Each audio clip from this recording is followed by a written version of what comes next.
thing for certain. This has been an odyssey I won't forget. Hello everybody! Welcome back to the Podyssey, an Assassin's Creed podcast with me, Willis Makes Movies, and my good friend the Exile. This is episode 39. We're nearly at the big 4-0 of Podyssey episodes. Today we're obviously going to be covering the Mirage DLC announcement, but we're doing quite a few other things as well. We've got some reels to react to. We've got an update on the Kingdom of Kabbalah, and Harrison's got some interesting stories regarding your bath and a waiter, or was it just someone at the restaurant? These two stories are not interlinked, by the way. Oh yeah, this is not just one story. The waiter the guy and the from the bath do not come as restaurant, one. right? Yeah. Yeah. We'll get to that. Yeah. Yeah, we got a lot to get through. Obviously, a very exciting time, I think, for Assassin's Creed. But things are happening. Well, I say exciting. We also had the cancellation of a game, which I haven't covered this on my channel. I don't think I'm going to. No, nor am I. But we can talk about it here, though. We can talk about it here. Yeah, we can talk about it here. Yeah. Yeah. But first, how you doing? How you doing, Mr. XL? Yeah, I'm doing well, thanks. I'm doing well. It's interesting to be recording at such a different time than we usually do. Yeah, I feel like I've got a lot more energy. Yeah. I'm usually dead after work, whereas we're doing this at a nice crisp 3 in the afternoon. Yeah. I just remembered I haven't synced up my mic, so I'm going to click now while we're recording, and then I'll go back and I'll... Right. Syncs, test. Yes, okay, we're synced. That's how you see it, guys, but behind Full the scenes. sync. Yeah, full sync. Yeah, how am I doing? Yeah, I'm good. Life is moving. We're getting closer to Christmas somehow. I thought it was a blink of an eye, and you went from New Year to Christmas again. I've been seeing Christmas sweets and stuff in Asda when I go on my break. Yeah. I saw not advent calendars yet, but I have seen those Cadbury's themed. They got the snow on the boxes and stuff. I know. Yeah, you see all what? the chocolates. Yeah, We're not there yet, surely. I know. I mean, they do it they sell Christmas stuff so early though, don't they? They start doing it now. Yeah, that's crazy. Same with Easter, isn't it? They always get in there Easter's months in before. January. Yeah, but why? Why? I don't know. Who's buying an Easter egg before Easter? You know it's what? always a last minute thing, isn't it? Oh, you say that, but I remember one year I saw an egg. Oh, this is why I guess I saw an egg in there, and I thought I don't care if it's not Easter. I want an egg, so I bought a Easter egg and I ate it. And was that before Easter? And that was long before Easter. Yeah. Long before Easter. Ooh. Yeah. See, I would maybe do it after when they're cheap. I'm looking up online currently. Why do they sell? I'll say Xmas. Oh, well, it's gonna be money, isn't it? Well, yeah, but products, months, birth for. Retailers sell Christmas products months in advance, primarily to maximize profits by extending the holiday shopping season and give early shoppers a head start. Yeah, the obvious. Don't really know why I had to look that up, but I did. There you go, guys. But yeah, we are an Assassin's Creed podcast, believe it or not. And as Lewis said, we will be getting into all of that stuff. Are we going to have time for write-ins today or no? Oh, I didn't even think of write-ins. Yeah. It's been... I mean, I'll have a look, see if we've got any extra, any new ones. Yeah, we already had some we building needed up. to read. Yeah, we've got loads. Have we? Yeah, we've got loads because we keep skipping it. We keep not doing them because we haven't got. Should we? We got a lot to do today. Yeah. We got a lot of stuff. We've got a scam one. Shall I read that one out? Oh yeah. Well, should we get a couple of them out the way? Maybe should we do them first? Right. Well, let's just get a couple ticked off, and then let me read this scam one because it's quite funny. Yeah. Let's go for it. This is some scammer called Stanfield Sazalai. And Stanfield Sazalai says, Hi, I just checked out your videos and right away I knew that we could help your content to a higher level with one of our services. YouTube views, $2 equals 1,000 views. YouTube likes, $4 equals 1,000 likes. Subscribers, $40 equals 1,000 subscribers. Comments, $50 is 1,000 comments. And $4 is 1,000... No, yeah, $4 is 1,000 shares. If you find interest in our service, we can provide you a test with 100 views. All you got to do is send us the link of your video that you want to test out. We are looking forward to your email. Good day to you. Well, Stanfield Sazalai, fuck off. We're not trying to get bot engagement and then get banned. It's very much against YouTube's terms of service. Yeah, do people your do prices that? are very generous, but... What? no. $40 for 1,000 subs. That will never comment or subscribe because they're not real. Yeah. You don't need subscribers because subscribers don't...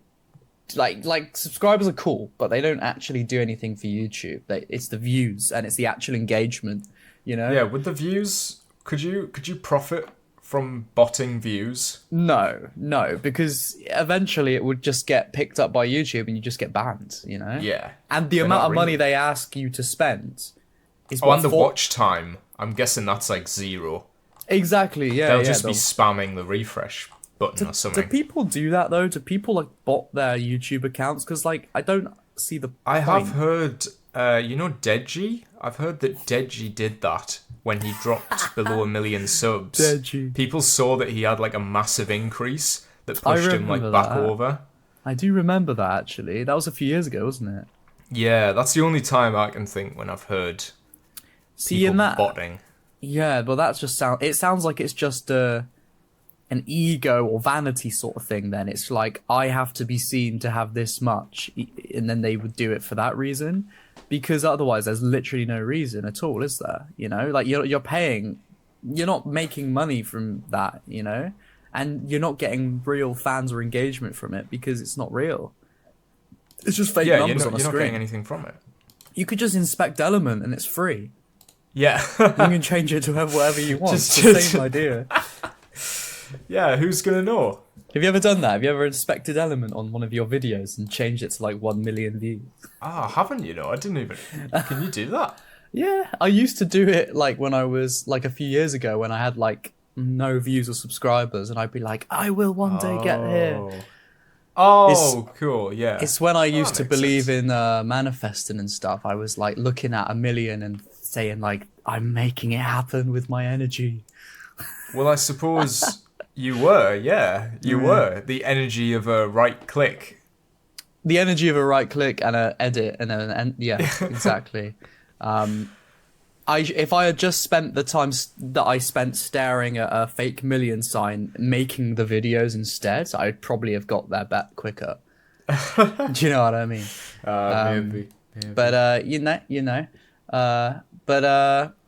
speaking of that, we've got to read some write-ins, haven't we? But speaking of that, I will say thank you guys. My main channel just reached 40k. Oh, did it? Yeah, I saw the 1k on Exile Live. Oh, and 1k on Exile Live as well. Yeah, that was cool.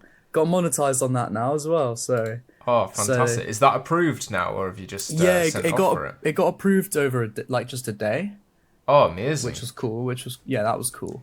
There you go. So now people need to go and watch these videos. Yeah. Go check out my 22 videos or whatever I've got on there now. 23. 23. Let's go. But yeah, like that was cool. And yeah, the main channel getting 40k was cool because I was at 30 like whatever k for ages. Like I feel like that 10k stretch from 30 to 40 was the longest out of all of the. Has it been all year? I don't remember, to be honest. I feel like when we started the podcast, you had like 30 something. No. When we started the podcast, I remember you said, because you showed a screenshot of my channel on your announcement video, and I had like 24k, I think. Oh wow! So no, that has actually gone up like a lot. No, it has. Yeah. Yeah, I think it was around that. It was definitely around that. Well, I'm nearly at 10k. And Yeah, I'm let's hoping, go. let's by the end of the year is my goal. So I still got time for that. Yeah, just keep grinding out those vids. 9.3K. Oh man, you're getting there. You're getting there. Do you want me to send you this scammer's email? You could always buy a few. Yeah. Wait, how much was how much was 1,000 subscribers? Like $40. $40. Oh, yes. Yeah. And no increase in views or watch time or anything. No. Yeah, And just a risk of total termination of your channel. Yeah, that sounds good to me. Sounds worth it to me. Let's make it happen. Right, shall I read a write-in or two? Yeah. How many is the total? How many have we got? 1, 2, 3, 4, 5. 5. Okay. Yeah. Let's do What do you think? 2? maybe 2, and then you can. If we've got time at the end, another one then maybe. Yeah. That sounds all right. All right. Let's all do right. 2. Well, I'm gonna start with the oldest one then. Yeah. This is that makes sense, from. I have no idea how to pronounce your name. I'm just gonna say Mac because the first 3 letters of your name is Mac with a K. So shout out Mac. Oh, also shout out our YouTube members, Yerba Del Diablo and Logan AG. We love you guys. We love you guys. Okay. Yo, Dussy Gang. As the title says, since I don't trust Ubisoft these days, I am afraid that with new DLC, they are going to have serious problems with introducing Loki's character. I guess like for the Mirage DLC. All right. Yeah. The subject of their email is Mirage DLC. The possible theme of the DLC seems to be good. Bear in mind, this email came through before we got the reveal trailer. Of course, yeah. But anyway, the possible theme of the DLC seems to be good. It's supposedly about his father having dementia. This subject is very close to me. I have known people who have suffered dementia, especially Alzheimer's disease. Also, on a daily basis, I create and sell products that help with brain health. That is why I've been thinking about this DLC a lot lately. Imagine if, throughout the DLC, Basim gradually loses his connection to his father due to Loki's influence. We could witness some heavy moments, Basim who deeply cared about his father dying due to terrible disease at the same time. At the same time, Loki, who makes Basim less and less caring towards his father. The disease is getting worse while Basim is becoming more distant. We could have moments of internal struggle like in AC Valhalla, leading Basim to basically forget about his own father. That could be cold AF. I guess he means cold as in not good, not like, oh, that's cold. Anyway. Yeah. Although I see a possible issue with what I've written above, I recall that Basim was supposed to be an orphan from a young age, but maybe I misremembered or misunderstood something. Either way, it is still possible to incorporate this topic well into the story after Mirage's main ending through the flashbacks and Basim's reflection on them. And then final sentence is, what I honestly think we might get, like he's saying that himself, what do I think? Worst case scenario is, Basim will do some side quest that includes event from Saudi history. He will behave like he never witnessed even a glimpse of Loki. Later, when somebody asks creators on Twitter why Basim behaves like an NPC, they will say among the lines of, oh, he had a stroke due to long sun exposure. I love to hear your thoughts. Have a good day. And this is from Yerba. This is from Yerba. Okay. Thank you, my friend.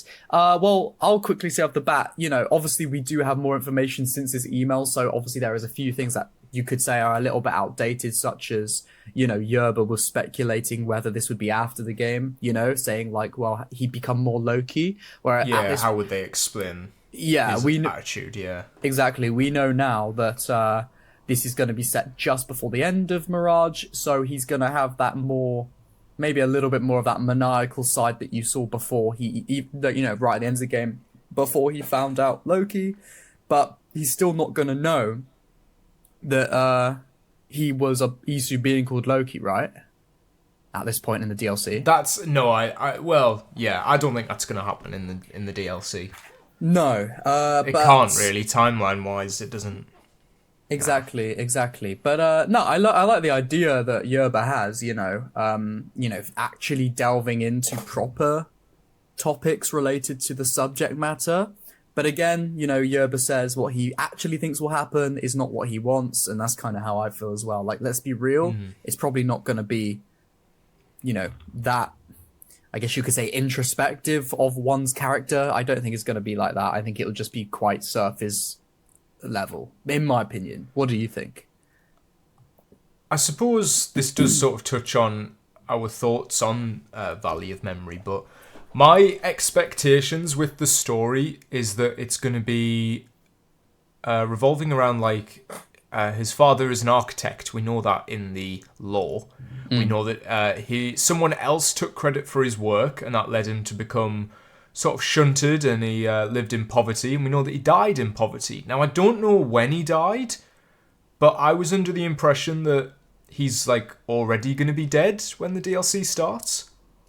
Now, I don't know if that's true or not, because I just went off the wiki saying that he's dead. I'm assuming it'll be like, is he dead? Oh, sorry, the weird noise in my ceiling. Is he dead? Is he not? And then it's kind of like, well, let's see what happens. And then near the end, we're going to realize he's dead, I'm guessing. Or maybe Basim will never really know, but he kind of makes his peace with it. I know, I'm imagining it like it's going to have a good story, so it's kind of hard to know what they're actually going to do. Well, I figured we know there's, like, an evil, Templar or whatever, like an evil main villain that he has to beat. So I was thinking, like, on a basic level, it's going to be him reclaiming the legacy of his dad, wrongly. He wasn't given credit for his work, so I feel like that's what Basim is going to try and, get him the recognition that he deserves, whether he's alive or dead. I think that is going to be, like, the main driving force of it.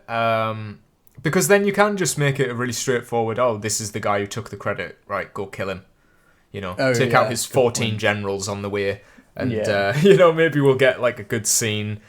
Because, I think it makes sense for this DLC to be set before the end, because it allows them to strengthen the story of Mirage. It allows them to wrap up elements that, the problem with setting it after the main game is you've now got to add to the character of Loki, which I don't think the team really want to do. I think they're more interested in making Basim, like, a better character. So, maybe they're going to develop Basim through his relationship to his dad, and his dad's going to actually be the interesting character here. But it does mean that you're getting that element properly explored before he becomes Loki. And it does, like, I read a quote from Bordeaux in my video that comes out on the day we're recording this, where they said they wanted to, like, add that finality to Basim's story. They wanted to conclude any loose threads, like the one with his dad. I don't know about the whole dementia sort of angle of it. I can't imagine it's going to be very explicit. I think it might just be something that is, like, going on. Be maybe alluded to, but I don't think it'll even touch on it at all, really. No, and I wouldn't expect them to. No. I mean, could be pleasantly surprised. They may heavily focus on it, but I'm going into this thinking that his dad's already not going to be there, and that it's just going to be about who he was as a person, like, discovering that. Yeah. Because Basim, I believe he was an orphan for 10 years. His dad left him for 10 years. I don't know how old Basim is in the main game, but I can't imagine. Isn't he, like, sort of, like, early 30s at the end or something? Yeah. How old is he in Valhalla? 33 or something. Oh, he's like... Yeah. He's, like, quite a lot older there. And you've got to look at the years, haven't you? Like, when does Valhalla start? When does Mirage end? Oh, yeah. Well, I don't know those things. But I imagine he's spent a majority of his life without knowing his dad. So he's probably trying to figure out who he was. Yeah. I guess, should we just... Does it make more sense just to do our Mirage topic now, since we've already started talking about it? Or what do you want to do? Yeah, well, if you've got any thoughts you want to throw in, and we'll just discuss it, and then we can... I guess we could just get into it, and then, cover our other stuff at the end. After the main topic, I suppose. Yeah, if there's anything else, yeah. Yeah. We can circle back to the writing after. Yeah, well, I don't know what else I would say to that writing anyway. Yeah. And I kind of thought that we'd finished talking about the writing because I deleted it now. Oh, no, I meant like the next one. Oh, right, yeah, exactly. We can Like touch once we've upon done some of the our ends. big, like, if you wanna talk about it for a bit, then we can circle back around to Yeah, the next yeah. writing is what I meant. Okay, so yeah, where to start? I mean, like you were saying to me, we were talking about it just before we started recording that I personally, you said you thought that I towed the line a bit in my Excel live video on the DLC. Sort of said more said, what's going to be in the DLC. You still went in. I heard. Yeah. What was it? You said the writers are incompetent.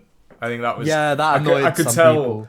I could tell that you were like, end the video here. I'll let it slip at the end. Yeah, I will say know. I did cut a good few minutes out of that video as well. Like, Did but you? it was more just where I started rambling about stuff, and I thought, it doesn't really aid the video much. I'll just take it out.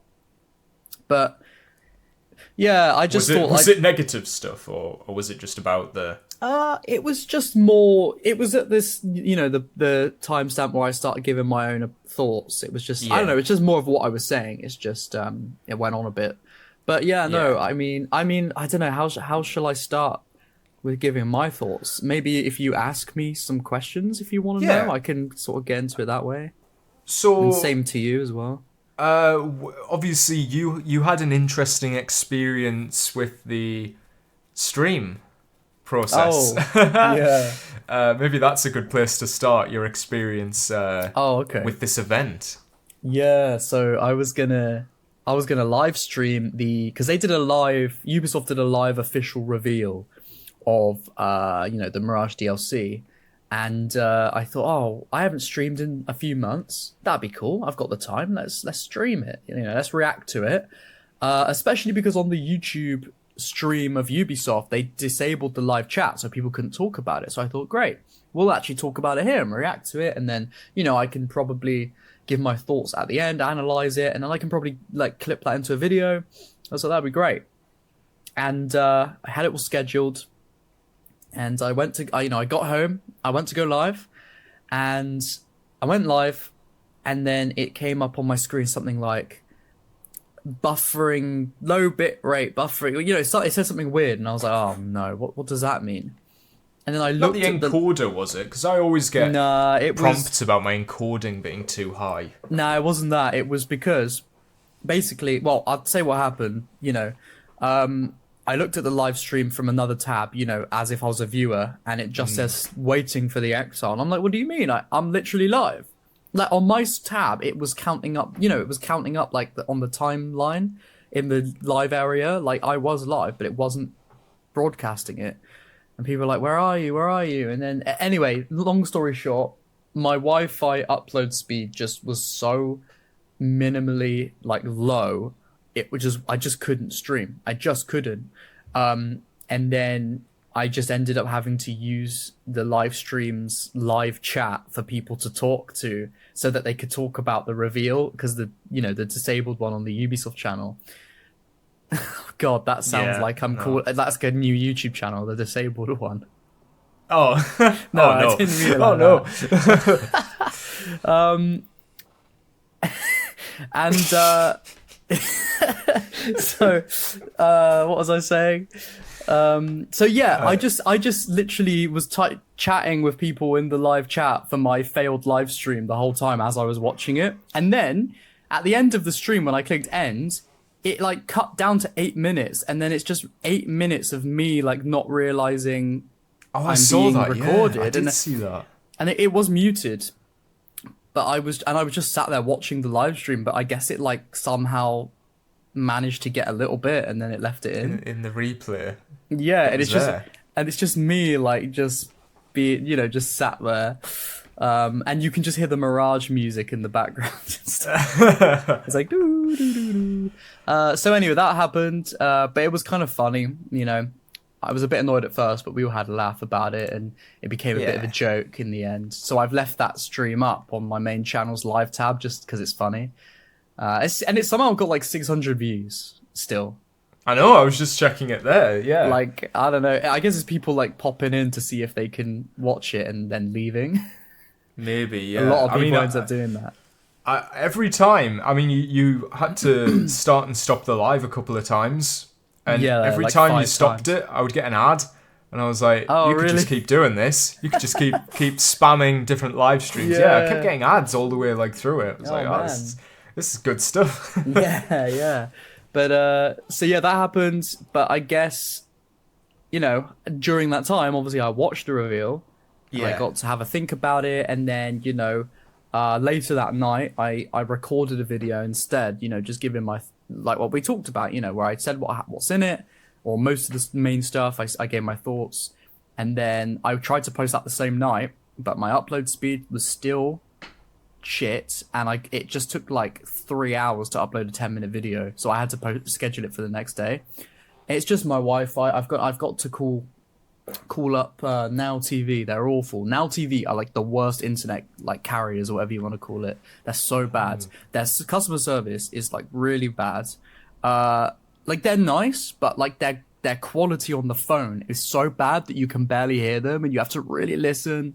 It's like really that's crackly. not a good sign. Yeah. No, it's really, and it makes you not want to call them, because it's like, I have to deal with all that. But I have to. They've been charging me for months double what they promised me, with no indication that it was going to go up, and I'm having all these issues. So I need to call them up and tell them to give me my money back, because it was never in the contract that I pay that much. So I need to get all that money back. And I also need to then switch to a different provider, because they're so bad. They're so bad. I'll never go Now TV ever again. They're awful. Anyway, yeah, my upload speeds some days are great, and then other days my upload speeds are literally 0.5 or whatever. And and that streaming day was when it was bad.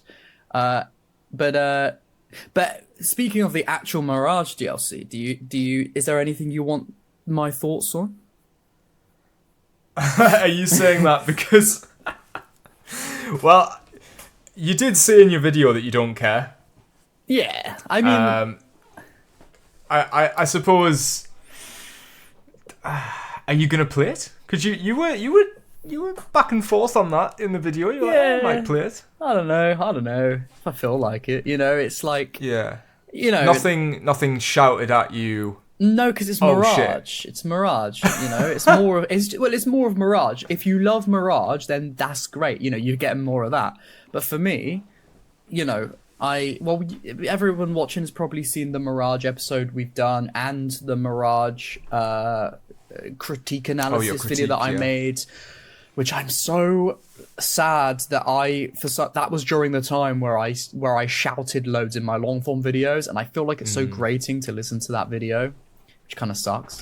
I might re-record it, I might do the voiceover again, and then post it as you could update it and add some extra, like if you still believe the stuff you're saying. Yeah, I watched it through. I watched it through, and I agree with it all still. It's just I just shout all the way through it, and it's really hard to listen to. Well, you could give it a re-go, just a re-edit. Yeah, maybe that's a bit of work that I might do it. I don't know. But anyway, yeah. So I didn't really like Mirage. I just thought I thought the gameplay, it was more like the older games, but I didn't think it was as good. I like the city, but then I didn't really like Basim's character. I didn't think I like Basim's character in Valhalla. I was excited for Basim's character in Mirage, but he didn't really get his spotlight. I didn't think it was really well. We've talked about this. I'm just trying to give a quick rundown for new viewers that might not know.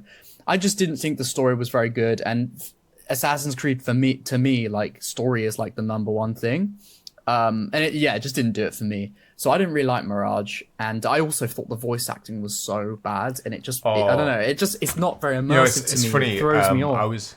I was playing Mirage last night, because to play this DLC you need to get to a certain point in the story, obviously. So I was like, I'm on New Game Plus, so I thought I'll just get to that point. So I was playing a little bit last night, and it was a mission where Basim goes to meet his old friend Kong. And is that the Chinese guy? Yeah, and I thought, he's so fucking annoying, that guy. Yeah, but like he keeps calling him a fish or something. My little you fish or something. Yeah, it's something like that. And I was like, okay, all right, you're getting on a bit. But I thought, yeah, his acting's fine. He's quite Really? I thought he was one of the worst. No, but he's like, He sounds like an Odyssey character, though. He's like, oh, hello, isn't he? Okay, he's overacting. But Yeah. I got that it was like, oh, I'm meeting my old friend. But then Right. Basim started talking, right? And maybe it was just because Basim was that bad that it made Kong seem like a good, voice. But Basim was just like, well, you know me, my friend. I have, it has been a long time since I've seen you. Yeah. And you know that I really That's- appreciate your friendship. You sounded very much like Basim then. That was crazy. That's what he does, though. He, stops between every word. Yeah. And I was listening to it, and I was like, Jesus, I don't think the voice act... there were some lines where I was watching the subtitles going, he's actually saying it wrong. He's actually getting, the point of the line wrong. Yeah. He was just saying something like, so that's what you've heard about me, or something. But he goes, so that is what you have heard about me. I was like, no, it's meant to be funny. It's meant to be a funny thing. You can imagine a better actor going so that's what you've heard. That's what you heard. Yeah. Well, that's what you've heard, but he doesn't have any It's anyway, weird. I wasn't a fan of the acting either. Yeah. Yeah. So, in a nutshell, what you said and what I said is kind of how I feel about Mirage. And then it's like, I'll be straight up. All the gameplay additions, that's really cool. Also, the fact that it's free, that's pretty cool. That was massive for me. I'm not going to hate on the fact that we're getting free updates, quality of life updates, and a new story and a new map. I'm not going to hate on that, obviously. Let me make that clear. But for me, am I interested in this DLC? Not really, because again, I think it's just going to be more of Mirage. It was like a cut concept from the main game. And what I feel about the main game, so then it's probably just going to be similar to that, right? Was it cut from the main game? Do you think?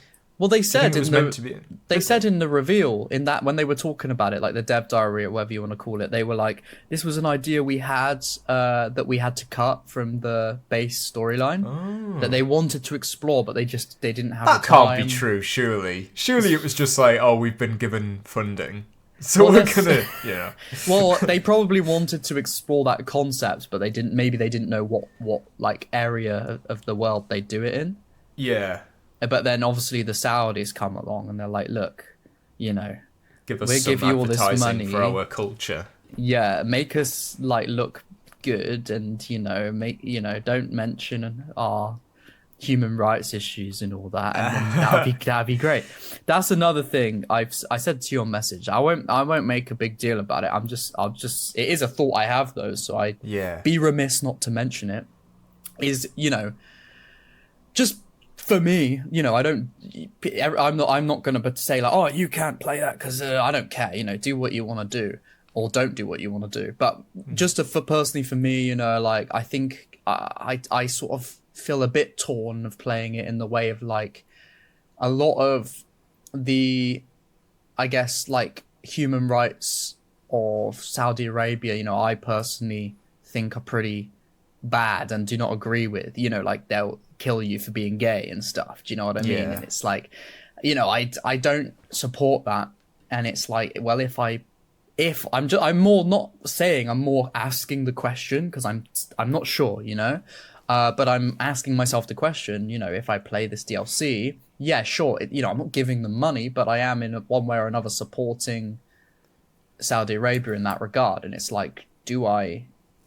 am I okay with that? I don't know. The answer is I don't know, rather than I am or I aren't. And I don't judge, anyone who wants to play this, you don't have to think about that. It's a game, it's more of a personal thing.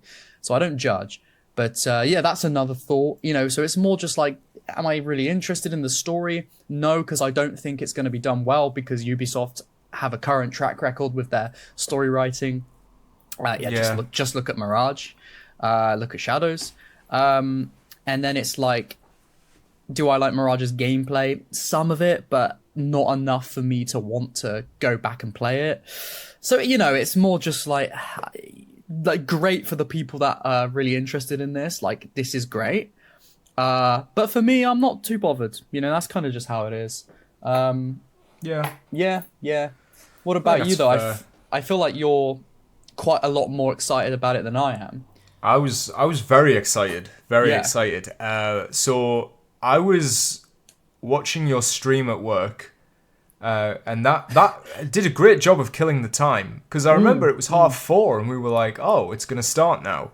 And it didn't. And then it didn't. It was just some fucking bloke playing the game. Like some random guy. Just some guy going like, "Hey, who's excited?" And I'm like, "Yeah, me. Fucking hurry up," So about half an hour later, I was watching it in the car, the actual stream. So I couldn't like text anyone or say anything. I was just listening to it, and I was like, "Fucking hell, how long's this been going on for?" And then they kept saying more stuff. I was like, I thought this was just going to be like a little free.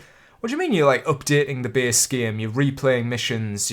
Black box missions are coming back, and like they just kept saying stuff. Oh, we've improved this and that and that. And I was like, this is free, really? I understand Saudi funding Valley of Memories, but the fact that there's so much more stuff being added, like it's just.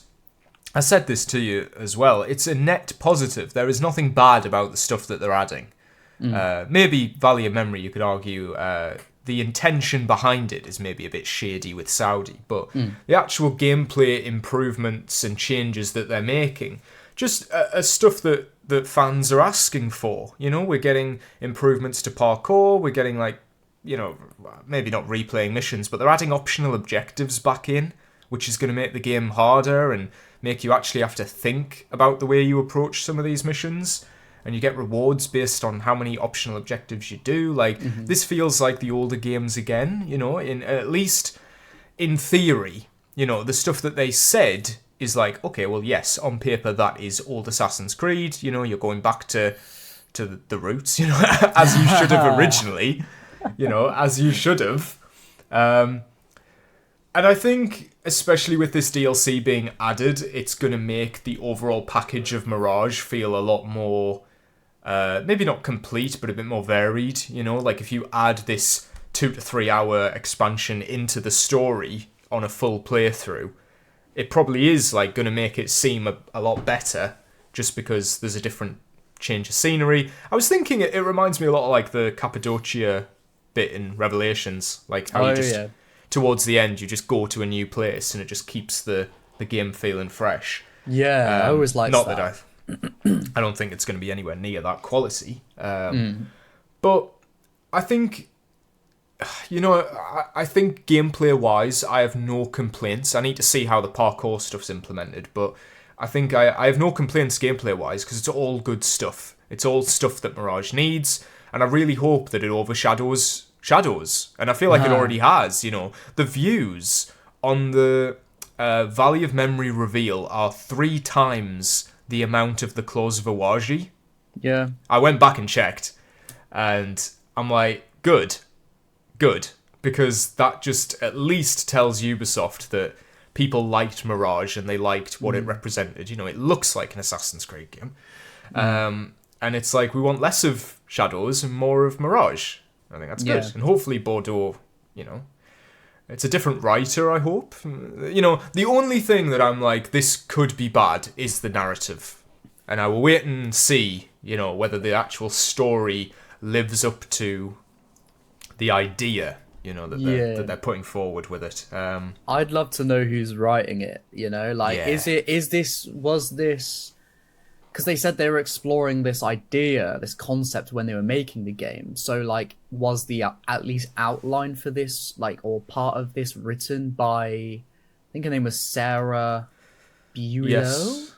I don't think I'm saying the name right, but the writer of Mirage, who's now left Ubisoft, did she write part of this? Or is it more, it was just an idea and now someone else has come to write it? I'd love to know, who's doing this, who's writing this. I hope...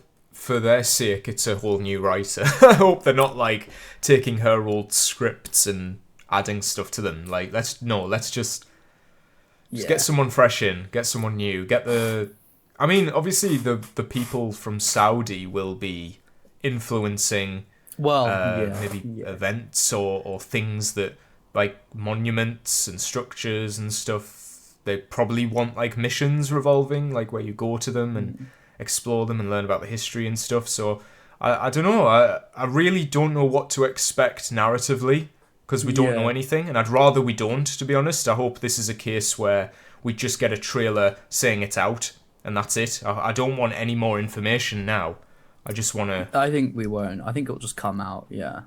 Well, that's what they did for Close of Awaji, and I think it backfired massively because there was no hype. Whereas with this, they've got the hype there. There's like 300,000 views on that reveal. Yeah. I mean, they showed enough of it off now. You know, with Claws of Awaji, they didn't do anything like this. Claws of Awaji could have done a little deep dive like this, but they didn't. I think they knew. I think they knew. Yeah. With that. Yeah. 20 quid. That Claws of Awaji was 20 quid, and this is free, and it looks like it's got more in it. I know, right? It's crazy. It's crazy, but my question is, like, because obviously my save file for Mirage is of a completed story. So, like, will it just... Obviously, it's set before the end of the game. Do you think it will just access, like, a...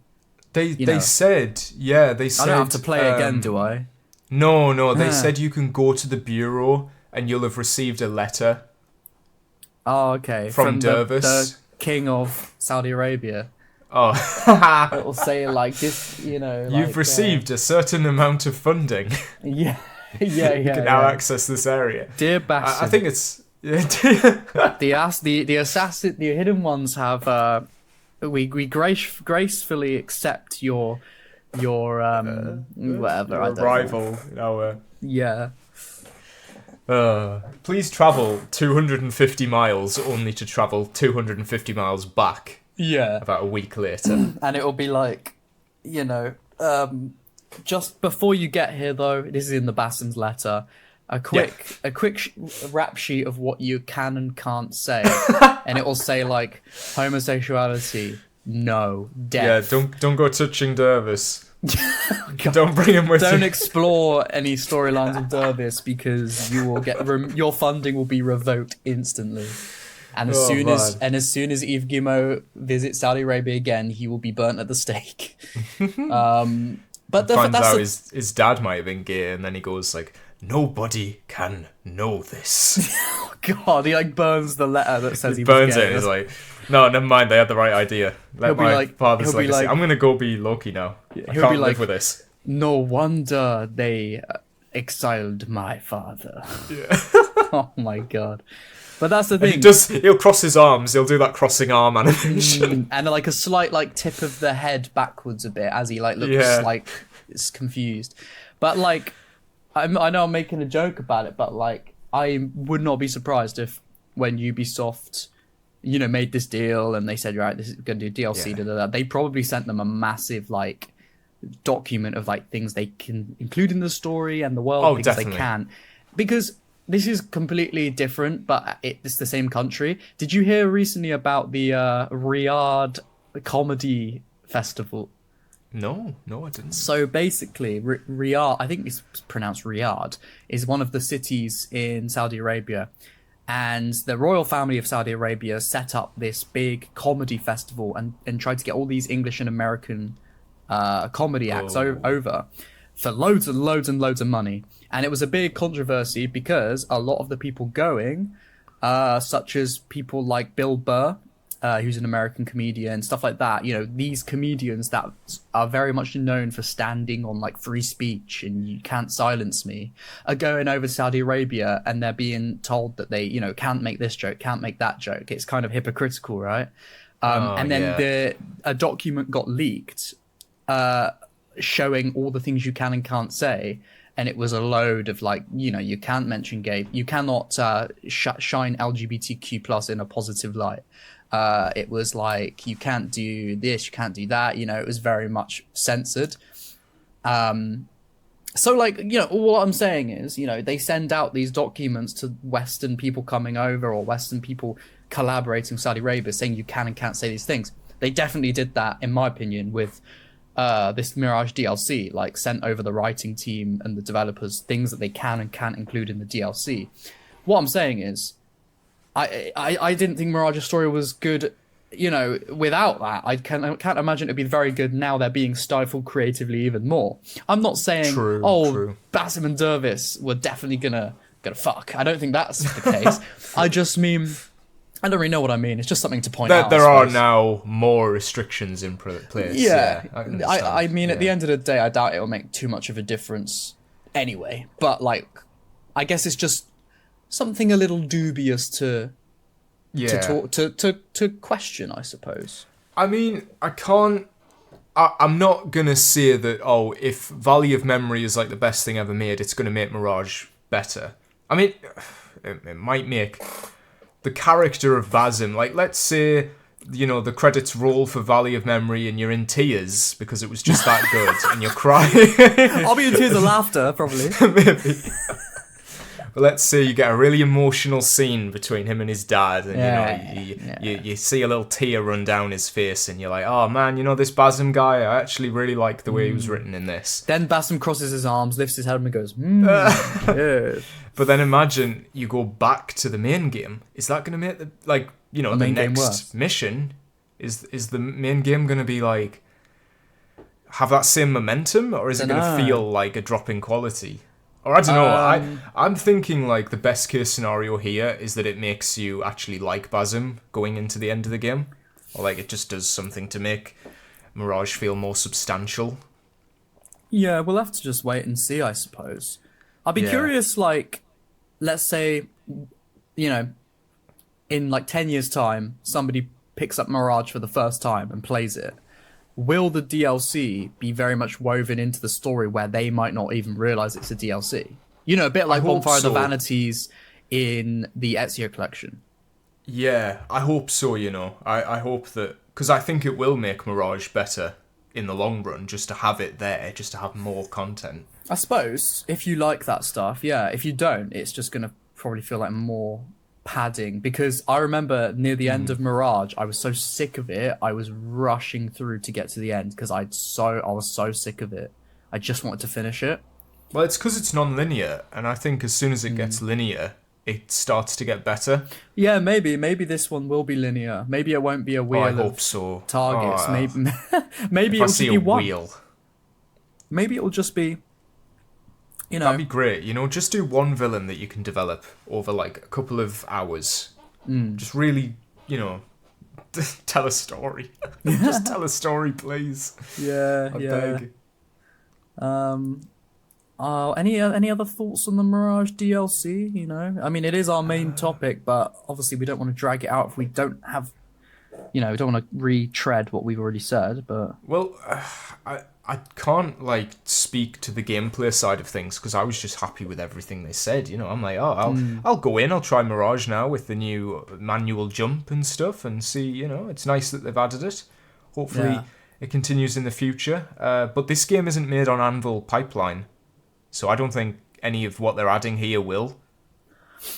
No, that's true. It's very much in a vacuum, I suppose. They should have done a Constantinople DLC instead. So that's my final Honestly, thought. yeah, like all of the ideas they have, that's the one thing that annoys me. Like, obviously, who knows? Maybe there's in that 1% chance that this is one of the best written things ever. It's really cool. Who knows? Yeah. The fact is, we don't know yet if the story's going to be good or bad. We can guess that it's probably going to be terrible, but we don't know. But that being said, I still have to say, like, there's so many better concepts they could have easily picked. I just don't get why they always pick the most boring sounding ones. Well, if you told me Naughty Dog or Rockstar are doing a story about a character going to find their dad, then I'd be like, it doesn't have to have, the writing quality is going to be incredible, though. That's the thing.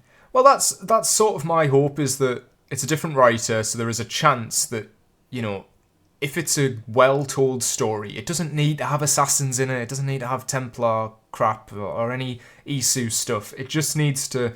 If I leave it going, that was good, that was well-written, I enjoyed that, that was fun, then that's all it needs to do, I think. Would you want it to have some sort of, Assassin's Creed themes, or would you be happy if it didn't really have anything about Assassin's Creed, but it was still fairly competent with its writing?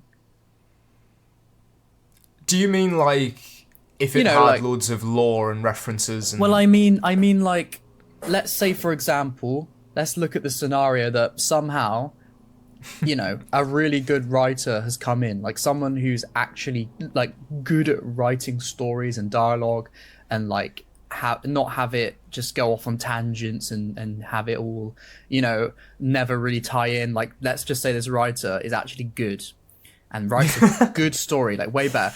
But stretching it a bit there. I don't know if I can quite. In an alternate reality, right?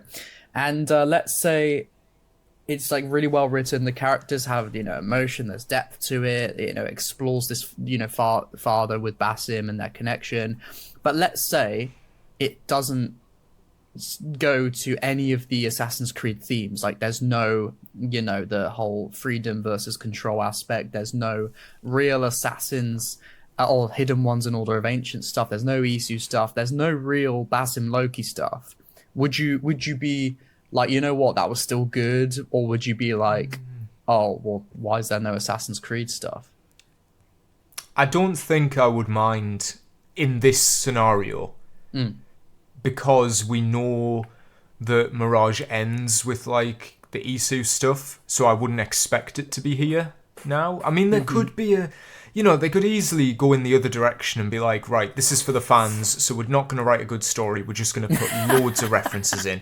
We're going to have it be entirely on an Isu, temple or something in Saudi, and there's going to be just, references to Ezio in every sentence. I don't know. Bruh. Or like, I don't know, they could... But then would it be good? Would you be engaged, or would you just be like, well, this felt like it was just pandering and didn't actually tell a good story? So I would rather there be no references to anything. I mean, I feel like the themes of control have to be there, or like at least free will, just based on the fact that his work was stolen, his dad's work was stolen and discredited. I'm like, okay, I could easily twist that to make sense. But if it's good and I'm like leaving it going, I'm not going to say I'll be in tears by the end, but if I was so emotionally connected to what if I start crying at the credits, then I'm not going to care whether it had assassins in it, I think. Yeah, no, I hear that.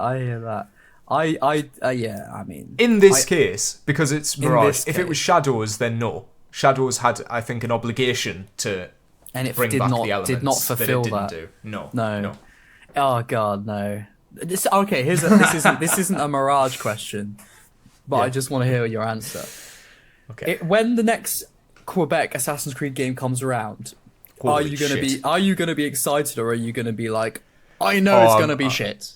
It's gonna be shit. It's gonna be really See, that's how I felt about Shadows. That's how I felt about Shadows. I knew it wasn't gonna be about Assassin's Creed, even though it was set at the perfect time to be about Assassin's Creed. I knew they still wouldn't do it because they. I think that was it. I just thought it has to be. Yeah, it's crazy. Ubisoft. I know it wasn't.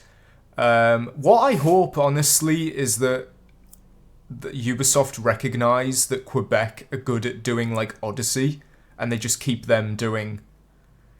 Just like they don't care about Assassin's Creed, so just get them to do weird shit. Just get them to do fantasy Assassin's Creed. Yeah. Have them be two separate running series, so Quebec can do what they actually want to, and that way they're going to have a lot more personality, and it's going to actually be good. Not that Odyssey's... That. A lot of people like Odyssey. It does have a massive fan base, so they must have done something to appeal. So look, I don't get it. They're freaks, but just let them, let them have their fun over there. Yeah. But Quebec, no. I will be very, very hesitant to even look at what they do next. That's interesting. Yeah. No, like going into Shadows, you see the Assassin's Creed like branding in the CGI trailer, and you think, oh, okay, maybe they're doing some more Assassin's Creed stuff, but I don't know. But then as soon as I finished it, I was like, Okay, so now at least I have it confirmed 100% to me now that Quebec will never do Assassin's Creed. Like, they just won't, because they think that's pretended to right. here, and they lied to us. They faked it. You know, they faked it basically. That is probably the right way of putting it. Yeah, Yeah. I do think they did their best to hide what they were actually sort of doing. But they tried to make it out like they were doing Assassin's Creed, and then they still didn't. It's like, it's so weird. How could you look at the story of Shadows and see anything there? Really? Honestly, You can. It's such a filler, skippable game. There's nothing worth playing it for on like a, if you're looking at every Assassin's Creed game and someone says, which one should I play? You can skip Shadows. Yeah. That's the biggest problem with Shadows, is it's just, there's nothing in it. Nothing happens. Isn't it weird though that like so many people, or a few people, will like vehemently disagree with you and say, no, it's a really good game? I would love to have that discussion. I would as well, It's fair, like a friendly fair to them. discussion, just to learn like where the appeal is. It's You such a like the huge game. Though. You like the gameplay, right? I've still put like 140 hours into it. Oh, jeez. I put like like- 30 hours into it, and I was done. No, it's a big game, and there's always going to be diamonds in there. There are good storylines, there are good gameplay elements to it, but if I just look at writing wise, that main story, that is an absolute deal breaker for me. It's not worth doing at all ever again. Yeah. I won't be doing New Game Plus. No way. Like, there's no reason What's the to point? replay that story.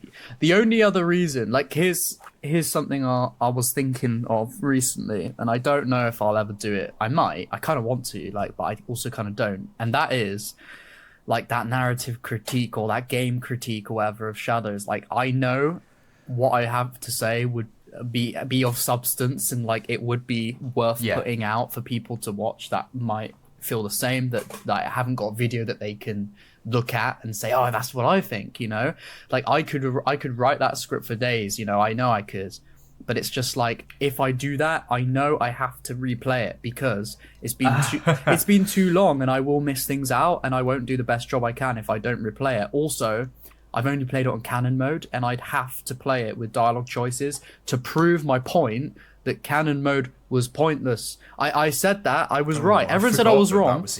Bro, everyone said I was wrong. The canon mode, the whole canon mode video I made. But, I mean, let's look. Look, I was right. I was right. Like, come on. I said that, what did I say? I said canon mode is cool.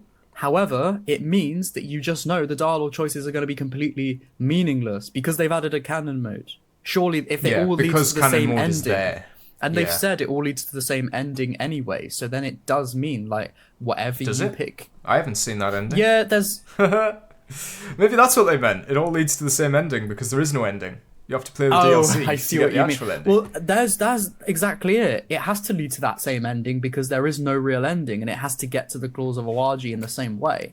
So, like, everything I said in that video, like, as much as I think I don't agree with dialogue choices in the way that Ubisoft do them in Assassin's Creed, I still think this whole canon mode backs up the point that it's all a bit pointless, and you know what I mean. It shouldn't be dialogue choices anyway. Or what were the choices? If they're trying to do one thing or the other, they should just do choices because then they can actually have meaning. That was my video, and everyone said I was wrong for that when I was literally right. And you can play the game now and see that I was right. So like, part of me wants to explore that in more detail in a big video. That would be an interesting idea, actually. Yeah, like just explore all of it, but it's just like, I don't know, because I really don't want to play it again, but like I do want to. See, I don't play it again. I just watch the cutscene movie. I just have the 18-hour cutscenes, and I just watch it. I need to play with choices though, so I can see really, I wouldn't. The differences. I'm not.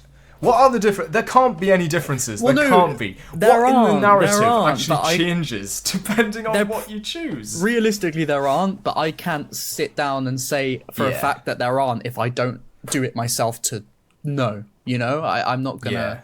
So it's like, I do want to make. The only one I can think of is that bloke blowing himself up which I sent you that. Yeah, the that was follower or hilarious. something. That was hilarious. I don't know, Still man. can't believe that. Maybe I'll do that in like 2 years or something. I don't know.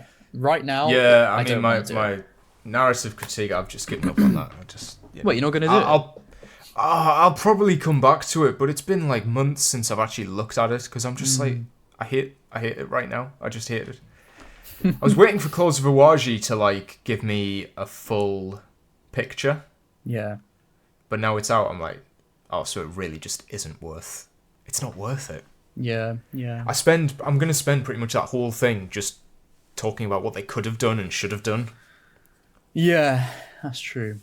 But it'll come out. It'll come out. It's just not something that I really care to tackle at the minute. Yeah, no, I get you. Um, I'm gonna run to the toilet real quick.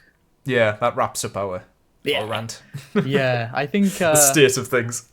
it somehow merged over to Shadows from Mirage, but I think, I kind of said everything I thought to say about the Mirage DLC, because again, like, I've said, like, I'm not too bothered, but, like, these are my thoughts. You've said your thoughts. I don't know if there's anything you want to add, but do you think? Or no? No, I'm all good. We could just, Yeah. if you want to pop to the toilet, we could do one more write-in and then get to the That sounds good. stories and Then get stuff. to the brain rot cringe. Yeah, exactly. All right, I shall be with you guys again, in a minute. See you then. My video just released. Oh, any comments? Any likes? Yeah, I got a comment saying 10 seconds ago was bonkers. Bonkers. He must be British. Yeah. Now that is a word I haven't thought about for a long time. Bonkers. Oh, I mean, we may as well be back. Have you seen that new Ollie Murs song called No. Bonkers? No. Oh, Is it good? it's cringe. It's like I bet he Paul goes Breach. like bonkers. Oh, we're Or does he go- gonna react. We're gonna react to it. I swear. We need Oh to. yeah, but we'll get Oh, we copyright can't. claimed. We'll get Oh, you're copyright right. claimed. Does it go like I'm so bonkers, yeah. It's like I'm bonkers. Oh really? Hang on. I'll send you Maybe the link. I'll just give it a listen off the air. Just listen so to this. that Yeah, it's so awful. It's so awful. for anyone who's not English, because I feel like this guy was never famous beyond England. Some English singer called Ollie Murs that like he was always a little bit cringe, wasn't he? Just like he is every middle-aged mother's favorite singer. If I could show you the live performances, even his dancing is. I bet he goes like this and stuff. Oh, you know Paul Breach, Oh, the I'm listening. the TikTok guy.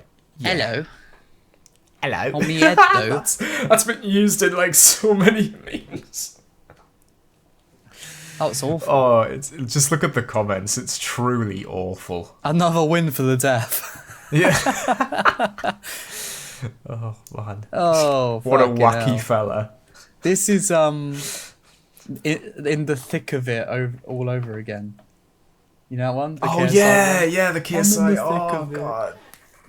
I think people do. That was cringe. I think some people do just make absolute awful songs deliberately though, because now I'm looking at or listening to Ollie Murs' song. I haven't listened to this guy in years. It's working, you know? Yeah, true.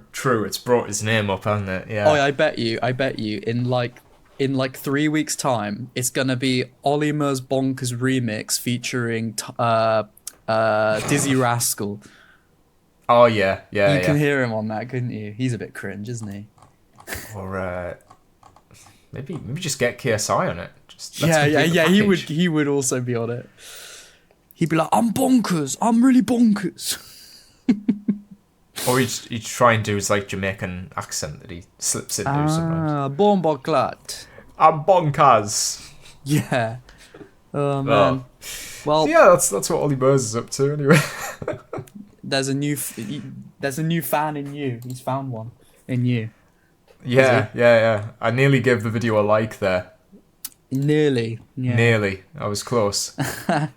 Do you know, while I was talking about random stuff, I've decided to grow out my little goatee beard again.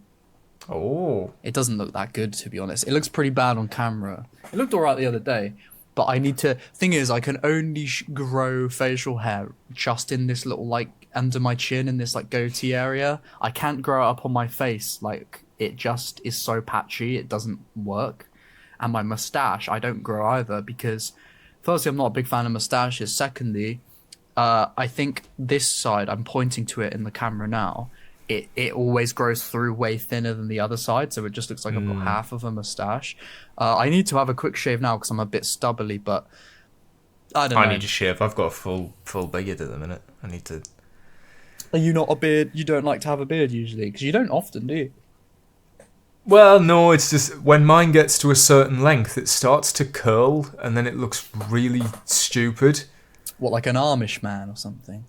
I don't know how to say it. Like, instead of it growing downwards, like a goatee, it, like, curls back round, so it just looks like I've got a really round chin. Just a really, like, a ball for a chin, and it just looks... Really?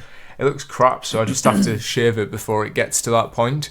But there's, like, photos of me, like, age 17, 18 or something, where I've just got, like, really long sideburns, because that's all the beard Really? that could grow. Wow. It looks really bad. I could see you fully shaven, but with a massive thick moustache. Oh, no, I tell you what, no, I cannot get a... My Like moustache is, like, wispy, I don't know. Like a 70s porn star. It's just not, it's not there. I Willis did do it, makes- you know, it was funny. When I worked at McDonald's, obviously we had to be clean shaven all the time. Oh, really? But one time I kept the moustache and everybody said it was awful. They said it just didn't look right, so They take never the piss again. out of you. It's like Pedro Pascal. He went clean shaven for Wonder Woman. And ever since, he's like, I can't go clean shaven ever again. Because of how bad he thinks he looks in Oh, that really? film. Wow. So he's always got those just little... He's got like little wispy bits everywhere, but... Yeah, well... I wish I could grow a beard like you can, though. I literally just can't. I'd love to. I'd love to have a nice beard. Like, not a big full one, but just like a nice one here, but the goatee is all I can get. It It's all gets I can itchy, get. mine. So that I'm Does always... It's very itchy, yeah. Ah, interesting. See, I've never experienced that. Oh, like, especially on my clothes. It's always like sticking. Anyway. I need to shave this bit. It's looking a bit weird. It's just patchy. I need to sort it out. But I used to do it when I started growing it when I was like 18 or 19. No, 18. And then I left it for ages and it got like really long, but it was just a goatee. It looks really weird. Oh. And then I got rid of it when I realized what I'd done. But then I grew it back again a few years later. And then I got rid of it. And now I'm deciding I want to grow it back again, but it always looks the same. I just won't let it get really long because that looks weird. Just a little bit, it's not too bad. Anyway, enough See, of I'd the- heard... I don't know if it's true, but when I was growing up, I'd heard, like, the more you shave, the more it thickens. Yeah, that never happened for me. But I have heard that. Different people, innit? Different genetics. Some people Yeah. can't even... Different get folks. Yeah. Well, anyway, I mean, we would usually say like how we've been when we do our intro, but we didn't really get to it because we went straight into our Mirage. But like, how have you been recently? I've been good. Good. Yeah. I can't think... since the last episode, I can't think if I've actually done much. That's the thing. I've done so much. Then like, I have so much to say. Well, let's just move straight on. I'm good. I'm good. I'm chilling. I haven't really been working on YouTube stuff, which I'm starting to do again now. But I did have a bit of maybe 2 weeks or something without anything, which was a bit of a Do you worry. just feel like you needed a little break? Just a little one. Yeah, little one. that's fair I'm enough. gonna film some stuff now. I've got a couple of things in the works. Sometimes you have to take a little break because otherwise you get. I just if you run out of never- ideas. If you never do, you'll get burnt out. Like, Yeah, genuinely, I just like I've had like times this week when I've been like, oh, I could film something, but I'm like, I just don't know what to do. I actually do have a video recorded that I'm like, I don't really want to publish it. Oh, right. Well, like edit it. I don't want to edit it or anything. I listened to the recording of it and I was like, I don't know. I recorded it. I scripted it, recorded it, and then I spent a couple of days just going, no, that's not really. Well, sometimes these things happen, don't they? You scrap something. It was actually. I'll tell you what it was. I was doing like a scripted analysis on one of the multiplayer maps from AC3 that I thought was like something that had been forgotten about, but was actually a really cool concept. But it's like going to be like a 8-minute video or something, and I just thought it's not really worth like, because people would just look at the map and then that's it. There's not really much more to say. Like all I can talk about is like atmosphere and visuals, and it's like, well, I don't know. Okay. I felt like it was padding it out already. Yeah, it's fair enough. These things happen. I've scrapped loads of stuff before.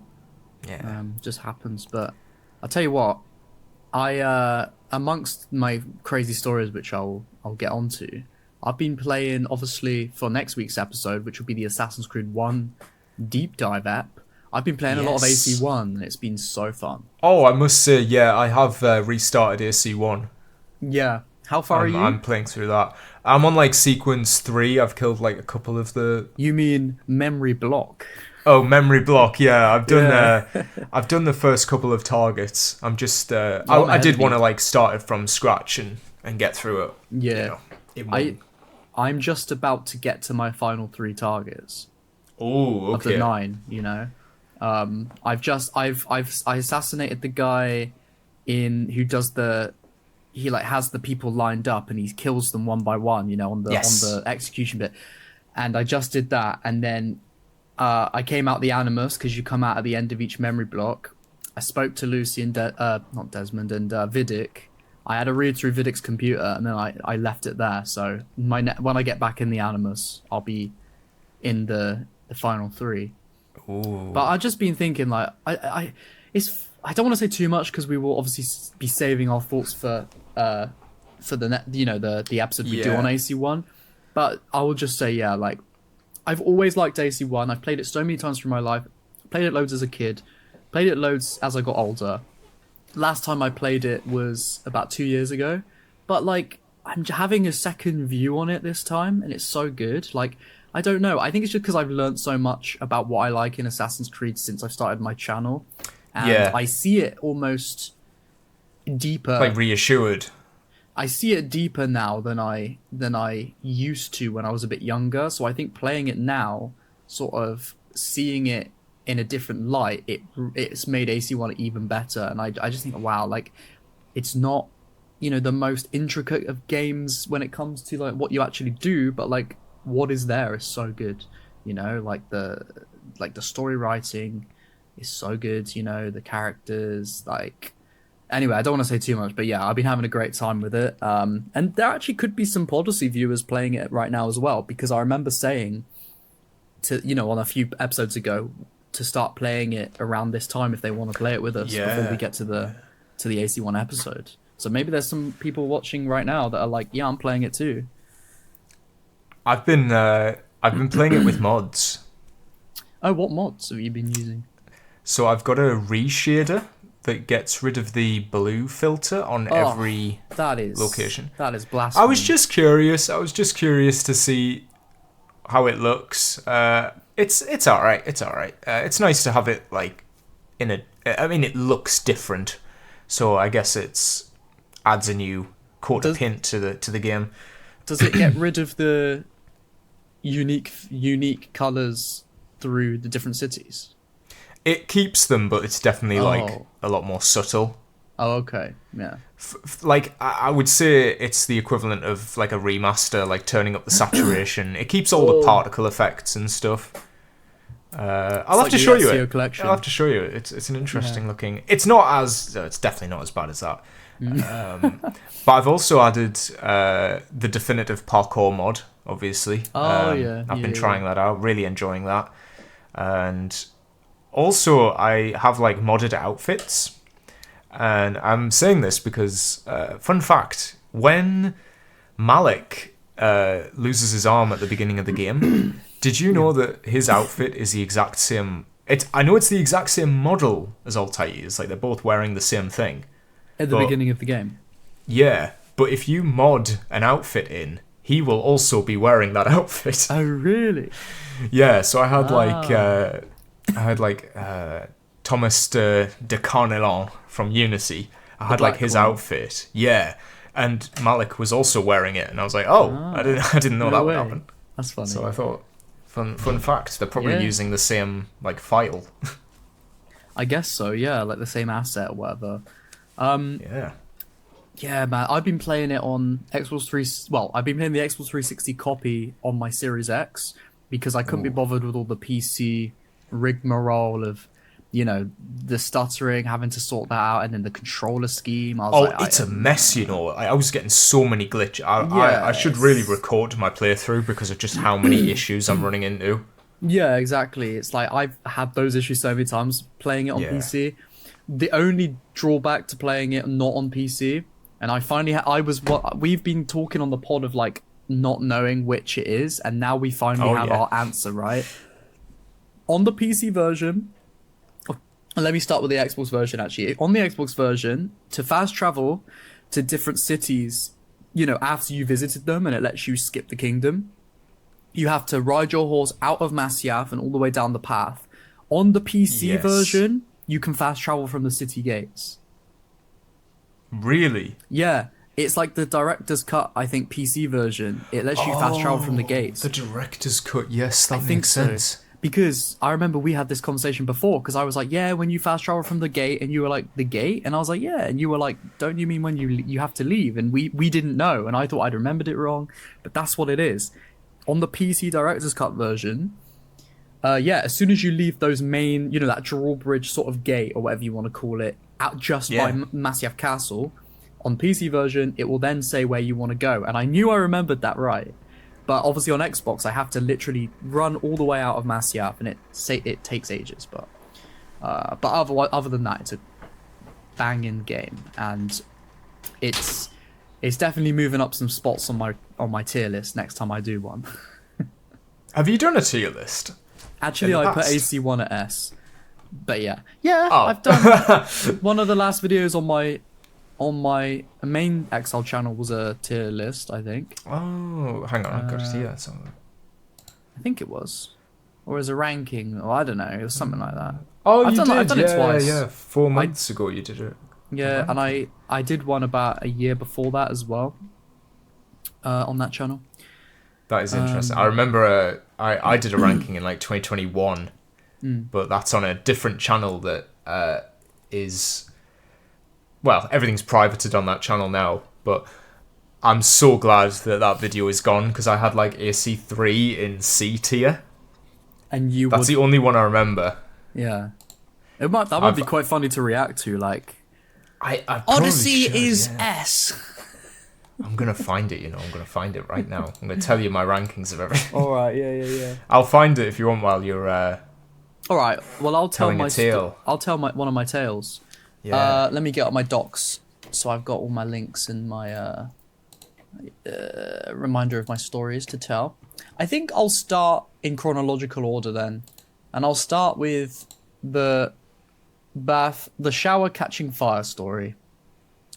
Have I told you this, or have I saved it and you don't know yet? You've sent me a photo of like a light switch or something that looked like it was burned, but I didn't. You've kept it from me, yeah. So if you could kindly overlay, I can resend it to you. Overlay the image of the melting light switch, please, while I tell this, or just absolutely. Now. So what happened was let's rewind the clock back to January of 2025 this year. Me and Chloe move into this new apartment. You guys watching probably remember my old place, which was the other side of town, and then I had that transition period where, you know, I moved to the other place while I still had the other place, and then eventually we moved everything over to this new apartment, and now we're here. And in our probably like our first week or two, we noticed that there was this weird like fishy smell in the apartment, and obviously we had not been cooking fish, But we thought, oh, so who the hell is cooking fish upstairs? Little fish? My little fish, Basim? Oh, God. Is that what it says? So it's something like, isn't it little bird or something? My little... It's something, isn't it? It's something stupid like that. What's his name? Kong, isn't it? Kong is King Kong. Sorry, please continue on. Yeah. So we could smell this little fish. No, just this fish. And we thought someone upstairs was cooking fish like every day, and it was really unbearable, really bad. And it was really annoying us. But then I looked up online, weird fish. I spoke to ChatGPT and I was like, why have I got a weird fish smell in my house every day? And ChatGPT said something around the lines of, this could be a red flag indicating that your electric, like wiring inside of the walls are like basically burning out and giving off this burning smell, which can resemble the smell of fish. So I thought, oh no, it's got to be that then, surely. So I like call up or text my landlord and I say, just to let you know, there's this weird smell. At the same time, you can see it in the top of my camera, these living room lights were like going all wrong. And in the bedroom, they were like flickering on and off really bad. They were going, so I had to call the landlord out anyway. So we thought all the electrics are going, basically. The lights got fixed. It turns out some bugs had like worked their way into the wiring of the lights and died and got in the way. So my landlord cleared that stuff out and then it worked. But the fishy smell remained. So he calls the electrician that always deals with this place out. The electrician, I've told you guys about him before. He is an insane guy. You know? Yeah, he's got some questionable actions. Yeah, he's the guy that smashed replaced the cooker and then smashed it the same day. He's the guy that's incredibly rude, ignores me. Anyway, he comes out. This is the first time I met him, and he's really defensive because he did the electric, and he's like, "I wouldn't have let it burn out. I do a good job." Da, da, da. And I'm like, "All right, fine, but just test it anyway, because I keep smelling this fish smell. It's got to come from something." So they test all the like plugs, and there's no indication of electrical leakage and whatnot, and then basically it gets brushed off like, oh no, it's not, it's fine. All through the whole year, every time we narrowed it down, basically we could keep smelling this fish smell. It never went, but eventually the more we smelt it, the more we realized when we smell it. And we realized we smell it every time somebody takes a shower. So it had to be linked to the shower, we thought. It had to be linked. Now, just where I'm pointing up there, the bathroom's that way, and there's a switch, like an isolation switch between the electrics and the shower, because the shower in my bathroom is like a box on the wall, you know, with an on button. Do you know the sort of thing I mean? Mine's the same. Yeah, it's one of those. And the isolation switch, obviously you switch that off, then no power will go to the shower, so you have to keep it on if you want to shower. And it always smelt fishy around that area in the corridor, the hallway, after a shower. So we thought, right, it's got to be the wiring connected to that isolation switch. That was the theory. But obviously it got brushed off, and then nothing really... And then it felt kind of weird to say again, like, oh, could you come back? Because they had already brushed it off. Anyway, fast forward to, I guess this was probably August at this point. Because it happened a while ago, I just never got the chance to tell on the pod. I'm in the shower. I'm having a shower, you know, it's a great time. And then all of a sudden, it just turns off. The shower cuts off. And I'm like, oh, God, what's happened now? And then... I call out to Chloe, like, oh, just to see if, like, is it been switched off or, like, what? I'm like, Chloe, the shower's off. And she goes, oh, my God, it's on fire! Oh, my. So I'm like, what? I jump out, naked and wet. I run into the hallway, and there's just smoke bellowing out of this isolation switch. It's glowing orange. It's glowing orange like it's about to fully catch on fire, and smoke is just coming out of it. I'm like, fuck, what do I do? Like, I'm thinking it's about to go up in flames any minute. So I'm like, shit, what do I do? What I do really as quick as possible, I don't touch that switch because I'm not touching that, but I go to the actual I don't know what the word is for it, like not switchboard. Is that the word? Like whether you have a big area with switches to all the electrics and everything. I think it is, yeah. It's just there. I'm pointing at it. The viewers can just about make out. It's the other side of like the wall in that hole. I just switch everything off, all the electrics off, and then eventually, the smoke stops and the glowing fades, so it's not burning anymore. But that whole switch is melted, like the plastic's all melted. And I was right. The wiring was burning out for all those months. So I call up my landlord again. I'm like panicking because I call him up while it's glowing, so I was really panicking. And he doesn't seem bothered. He's like, oh well, Da, da, da. I'm like, you realize what I'm saying right now? But he's just like, these things can happen. It's good that you isolated it, and we'll get someone out. We'll get the electrician out. And I'm like, okay. And he's like, I'll get the electrician to come out today because it's very serious. And I'm like, okay, sounds good. And then the electrician calls me like 10 minutes later, and he's like South African. He's like, I can't do the accent very well, but I'll try. And he's like, hello, Harrison. I've had a call from Ben, and he's saying that your isolation switch has melted. I can't do the accent. And I'm like, yeah. So I'm like, cool. If what's the plan? When can you come out? And he's like, oh well, I'm not coming out today. And I was like, what? I was like, what do you mean you're not coming out today? I went, oh, Ben said you would come out because it's quite serious. And he's like, I've just found out about it. I'm not coming out today. And I was like, and I just know what he's like. So I'm like, I just go, right, okay, so when can you come? And he's like, let me look at my diary 1 second. And he's like looking for like 5 minutes. And he's like, and I think he says like the next Wednesday, like 3 or 4 days later. And I'm just like, yeah, that's fine. We'll just do that. And he comes out and he like takes the whole thing off. He looks at the wiring and it's all like burnt and rusty, like it's really old and fucked. So he replaces it and now it's fine. That was the story for the burnt shower. But now we must recall the story, tell the tale of the smashed bath. Because it didn't end there. Okay. What do you think the smashed bath could be? Do you know about this? Did I tell you? I don't know this one at all. I wasn't having much luck when it comes to like bathroom supplies, I guess. Because not long after that incident, we thought all was well. I'm having a shower again, as you do, as I do every day.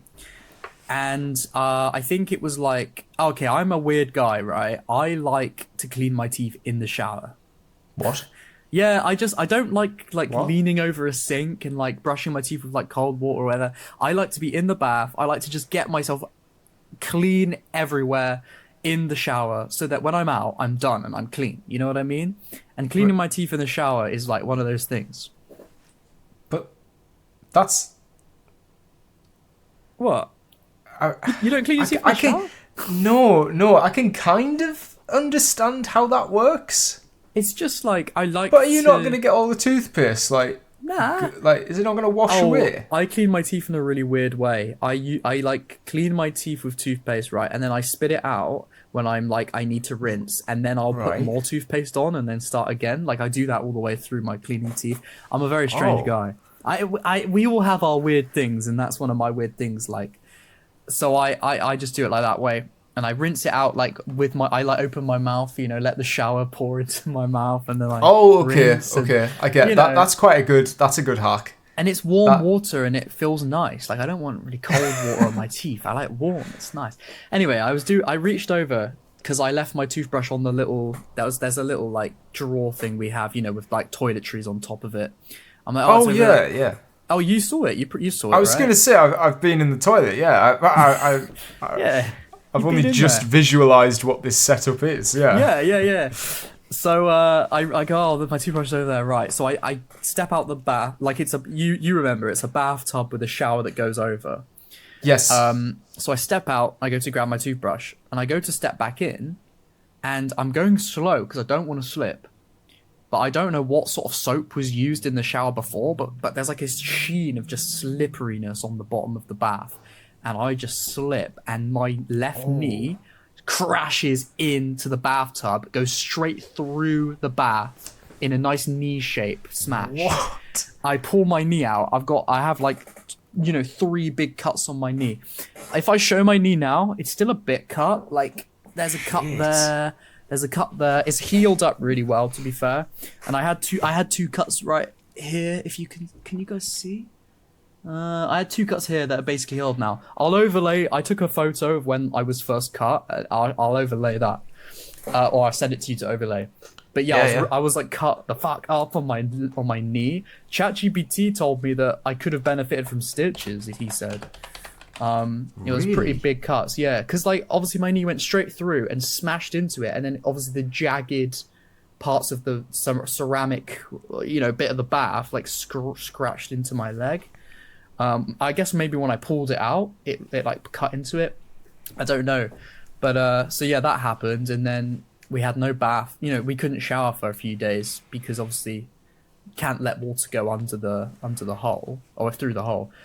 And then only these last couple days, me and my landlord have been moving this new bath in and sorting it all out. One thing I will say, shout out to my landlord, because he's the nicest guy. He found us a free bath. We didn't have to pay for it.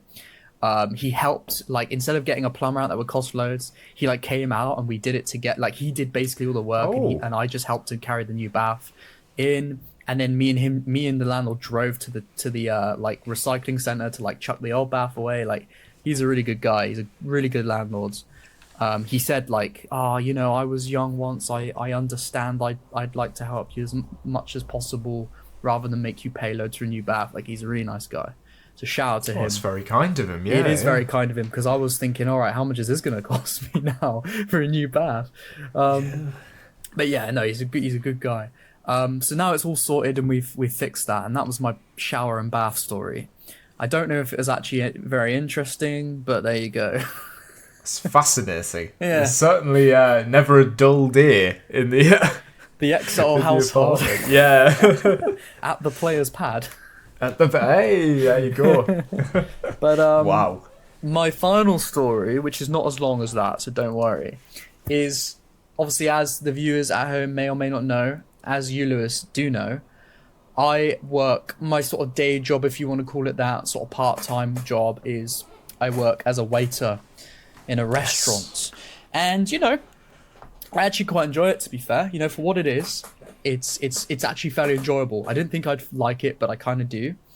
But, that doesn't mean, as much as nice customers you get, that doesn't mean you don't get some utter freaks. Oh my God, it does happen. Right. And so this was a customer. This was a person dining in at the restaurant. Right. And so get this. I'm doing my section of tables in the 30s. So because there's like, you get different sections of the restaurant, and different people will man different sections just to keep it flowing. So I'm in charge of the 30s. Okay. And it's like the small area. It's just like you get some stall seats. There's like stall seats in the window. If you're like, there's 1 or 2 of you, you get a stall seat usually if it's quite busy. And then I have on the other side of the 30s just like tables of 2. All right. And this one guy comes in by himself to eat. Which, that's not the weird thing. A lot of people eat by themselves. A lot of people dine by themselves, like if they just want, because it's like a burger restaurant. It's quite chill. A lot of people come to eat by themselves, which is not weird. There's the other things he said and did that was absolutely insane. So he comes in and sits down in my section, in a window seat, on a stool. And one of the managers says to me, this guy comes in a lot. If you're good with him, he always tips. And I was like, brilliant. Because you don't have to. In the UK, if there's a service charge on top of every thing, and people don't really have to tip anymore because that's classed as like a tip. But sometimes people tip on top as well. So I'm like, okay, he tips. So I'll obviously whether you tip or you jump don't, at the opportunity. whether you do or you don't, I like to be talkative and nice, and I like to do a good job anyway. Just because that's what passes the time. So I go up, I'm like, how you doing? You know, got any allergies? He's like, no. He's like scouse. He's like, no, lad. No, I got no allergies, lad. And I was like, right, straight off the bat, we're off to a bad foot because I can't stand that accent. Yeah, I can't stand it. And I'm like, so I hate this guy already. This guy could literally like be make a wish kids like dreams come true. I still hate this guy, and you know, because of his accent. And of course. And I go, all right, no worries. You still looking what you want to get, or can I get you a drink? You know, while you're looking at what you want to order. And he's like, no, no.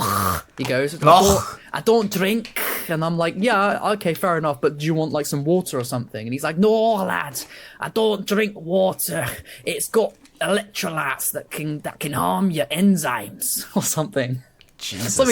Something that makes no sense. And I'm like, so you don't want to drink at all? No drink. And he's like, no, lad. And I'm like, okay, I'll give you a few more minutes. I'll come back. When I come back, he's yapping to these two guys next to him, like interrupting their meal. Like they're just trying to chill. But he's like crazy. So they're like taking the piss out of him. Like they're having a good laugh. Yeah. I don't know what he's been saying, but I just could see over like some banter going on. Anyway, I go back to him after doing whatever else I'm doing, and I say, are you ready to order? And he's like, yeah, yes, I am. He's like, yeah, I am, lad. And he goes, I'll have a chicken burger. I'm like, okay, chicken burger, nice, no nice. worries. It's good choice, yeah. Yeah, and then he goes, I'll go, do you want anything else with that? And he goes, yeah, I want a dirty burger. And I'm like, oh, you want two burgers then? He's like, yeah, that's what I always get. I'm like, all right, so you want a beef burger and a chicken burger. I'm like, okay, yeah, fine. And then I go, do you want any sides? And he's like, no, lad, just chicken burger and beef burger. I'm like, okay, so bro has ordered Bro has ordered himself 2 burgers, no drink, and no sides. Just okay, fine. I'm not one to judge what you like to eat. You know, that's kind of weird, but like it is what it is. I find it weird that you don't want any water or anything to wash it down with, but you do you. So you know, I go and eventually his food comes out. Whatever, he's having his meal. I'm not really talking to him because he's, you know, I'm busy doing other stuff and he's eating. Yeah. And then it makes sense. He goes, can I get the bill, lad? And I'm like, yeah, I'll get you the bill, no worries. How was everything? Oh, yeah, good. And I'm like, I bring him out the bill. I print it out.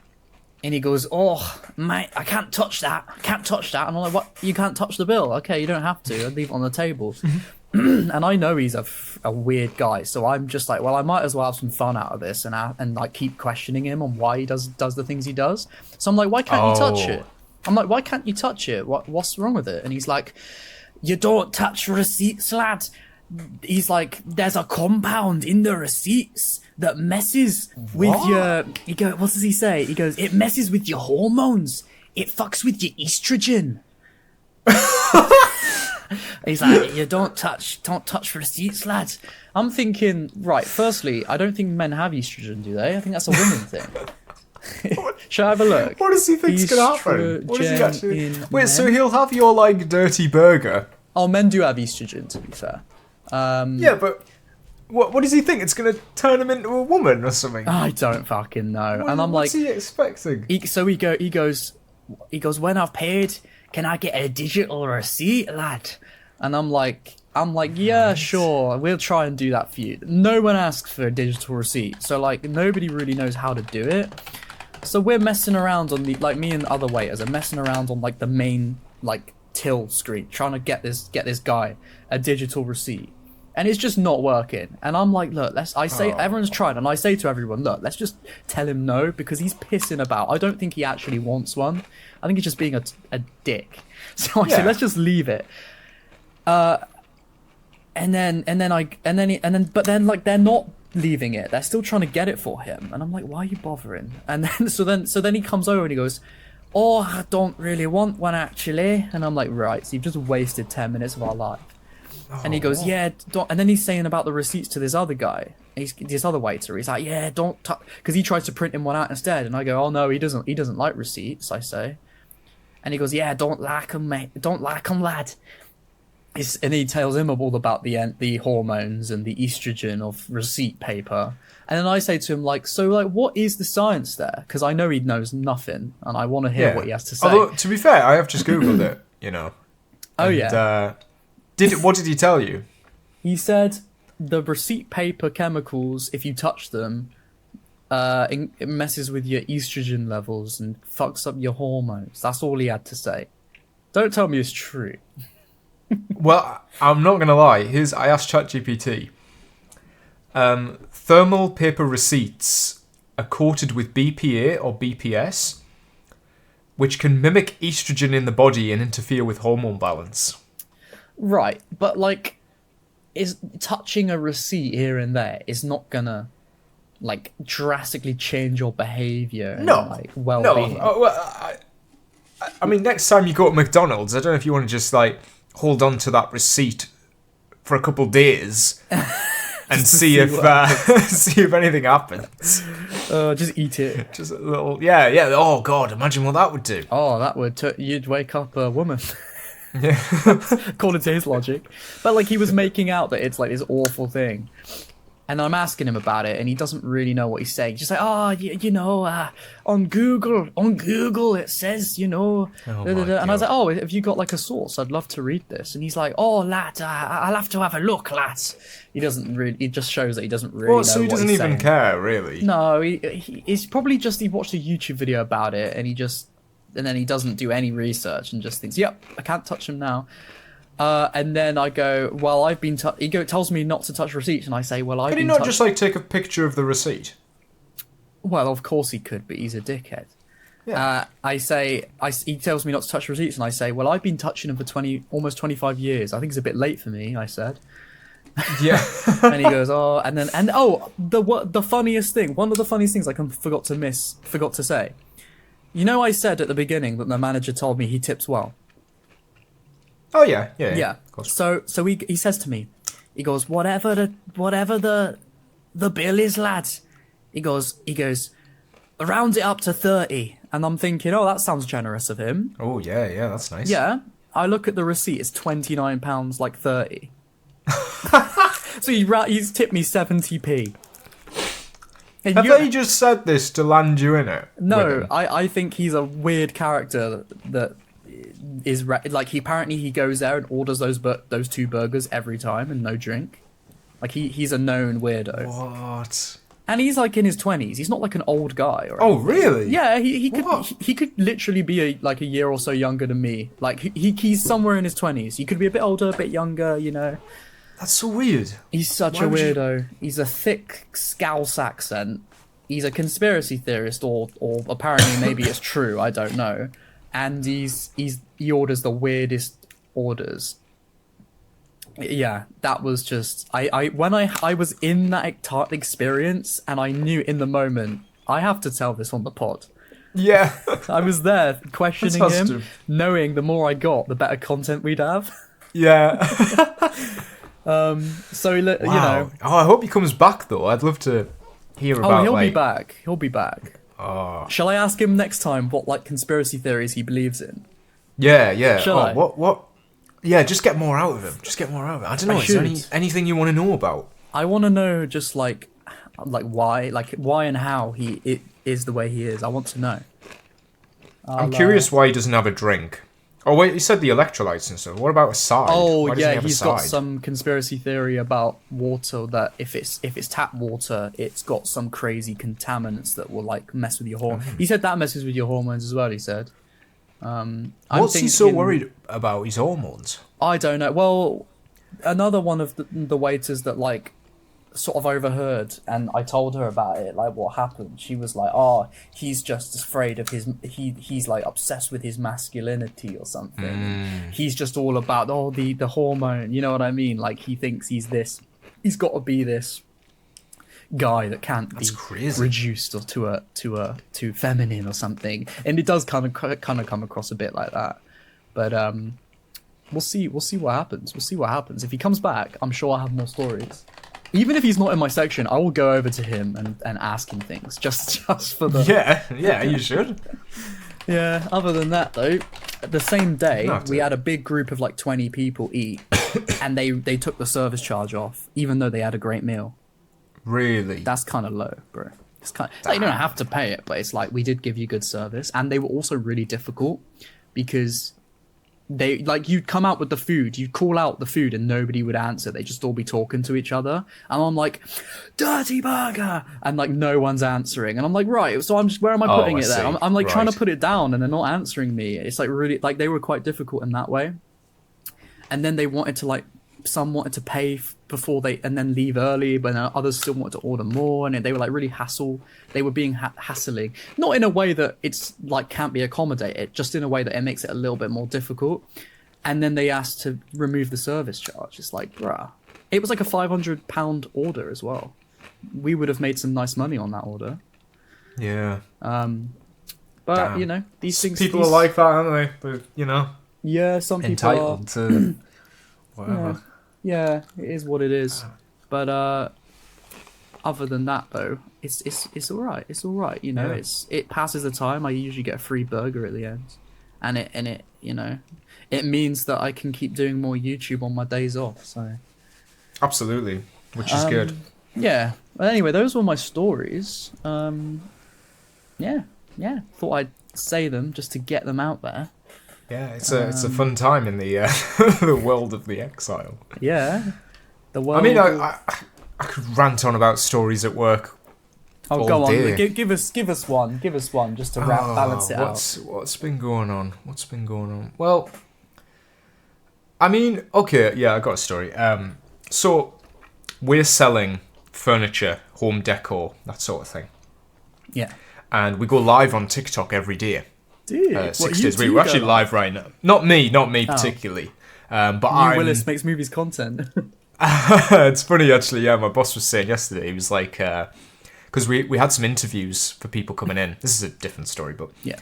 we had some people coming in for interviews, and he was like, I'm looking for a candidate that like does social media and like works on their own projects outside of work, so I know that they're committed. He's like, I don't care about your qualifications. I want someone who does it for themselves, that we can then, you know, take that sort of motivation. And he was like you, I don't know what the fuck you do on YouTube, but I know you do it. And that tells me that you're in the digital world. And I was like, oh yeah, that counts, I guess. Can't tell if that was a compliment or not, but yeah.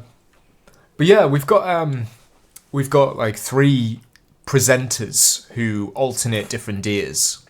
Oh. And obviously, they're all girls, which attracts certain TikTok audience demographics. Let's say that.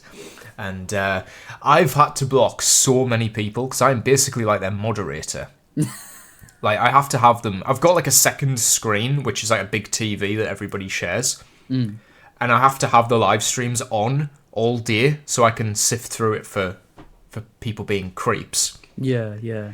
And there is some regulars who toe the line just enough that they don't get blocked. What do they say? Like, what sort of stuff? Well, some people are just being mean or just having a bit of banter. Yeah. Like one presenter we have has like fake tan on. Yeah. And somebody said that she looked like what do they call it? Like garnish for your floor, like floor finish or something. That's a weird insult. You know, like you look like a floor paint or something, and right. you know, we'll just block them, get rid of them. Yeah. But there's one guy who, his name is Luke Kilworth, I think. I don't mind saying his name because he's a real creep. Ooh. He only likes one of the presenters. So any days where that presenter is not on, He's not there. He's just really uncomfortable, and he just keeps messaging, being like, well, you're not as good, like, where's the other one, when's she coming in, like, and he was like, you may be pretty, but you aren't half arrogant. And I was like, what the fuck? But like, That's not even the subject of that. Like, they're trying to sell and this guy has never bought anything. Never. I've been looking at his like history. I'm like, when's this guy actually going to buy something? Because he's here every single day watching the girls do. You know what sell he's probably doing. Well, yeah. I mean, we've had comments like that. We've absolutely had comments being like, stay on for 10 more minutes, I'm not done yet and stuff. And I'm like, blocked, get him off. None of that. But this guy, he's towed the line a few times where he's just like, where's the arrogant one? Is she fired yet? And it's like, weird. bro, and like he's on 5 hours every day. I mean, I must say by now he has been. I blocked him the other day because he said something that went a bit far. Yeah. And we were trying to work out if he was like an older guy or a younger guy, just based on the way that he like spoke to people. He just had like a real. I thought he was younger, but like a bit. What's the word? Like incel kind of, like the way he was talking. Whereas everyone else in the office thinks he's an older guy. Really? I don't think he's an older guy. I don't know. But yeah, we got a lot of creeps on there. I don't think people realise like how much you have to filter out on TikTok just when there's a girl on screen. Yeah, it's It's crazy. ridiculous. It's crazy. That's just what it is like though for like any woman on social media. Like I remember, some of my friends that are girls like have showed me in the past like their DMs on Instagram, like their requests. Yeah. And it's just so like crazy. Like just guys with penises just in the photo. Just not. That's it. No hello. Yeah. Just straight up. And then just like just saying weird shit, and some just saying hey and stuff. But it's just like so much. It's crazy. Like if you have a public facing Instagram account or something. So like like even there, like they're literally just doing their job, and they're selling like furniture, I'm guessing, and they're just getting weirdos like. A lot of it is just like lads coming in and having a laugh. Yeah. But the way they're having a laugh, what were you gonna say? I was just gonna say, do you get quite a lot of viewers then? I'd say we get like 100 viewers average. That's pretty good for a like. Is it like a big? Obviously, you don't have to say what it is because you don't want to dox yourself. But like, is it like a big company then that's like known? Well, we only have 16,000 followers. Oh wow! That's so good. To get 100 viewers consistently, like every day, is pretty good. And I would say the sales fluctuate, but it's a good like. Even on a bad day, I'm like, bloody hell! If I made this on my own, you'd be doing crazy numbers. That's the thing. That's the thing. Like, that's interesting because usually those types of companies, when they try and do these things, like they didn't really get that many views and stuff because like I worked for a furniture company with my previous full-time job. And worked there for a year, and I was doing all like the social media stuff, the website stuff as well. Like I think me and you had a very similar job role. I think so. Yeah. And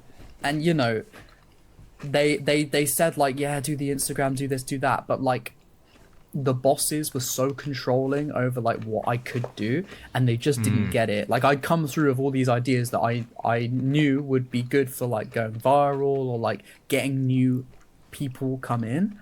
But they would never go for it. They'd say, nah, don't do that, because they wouldn't get it. So then their Instagram never grew, it just didn't do well. And like they would never think to do like the live stream things that your place thinks to do. They would have never.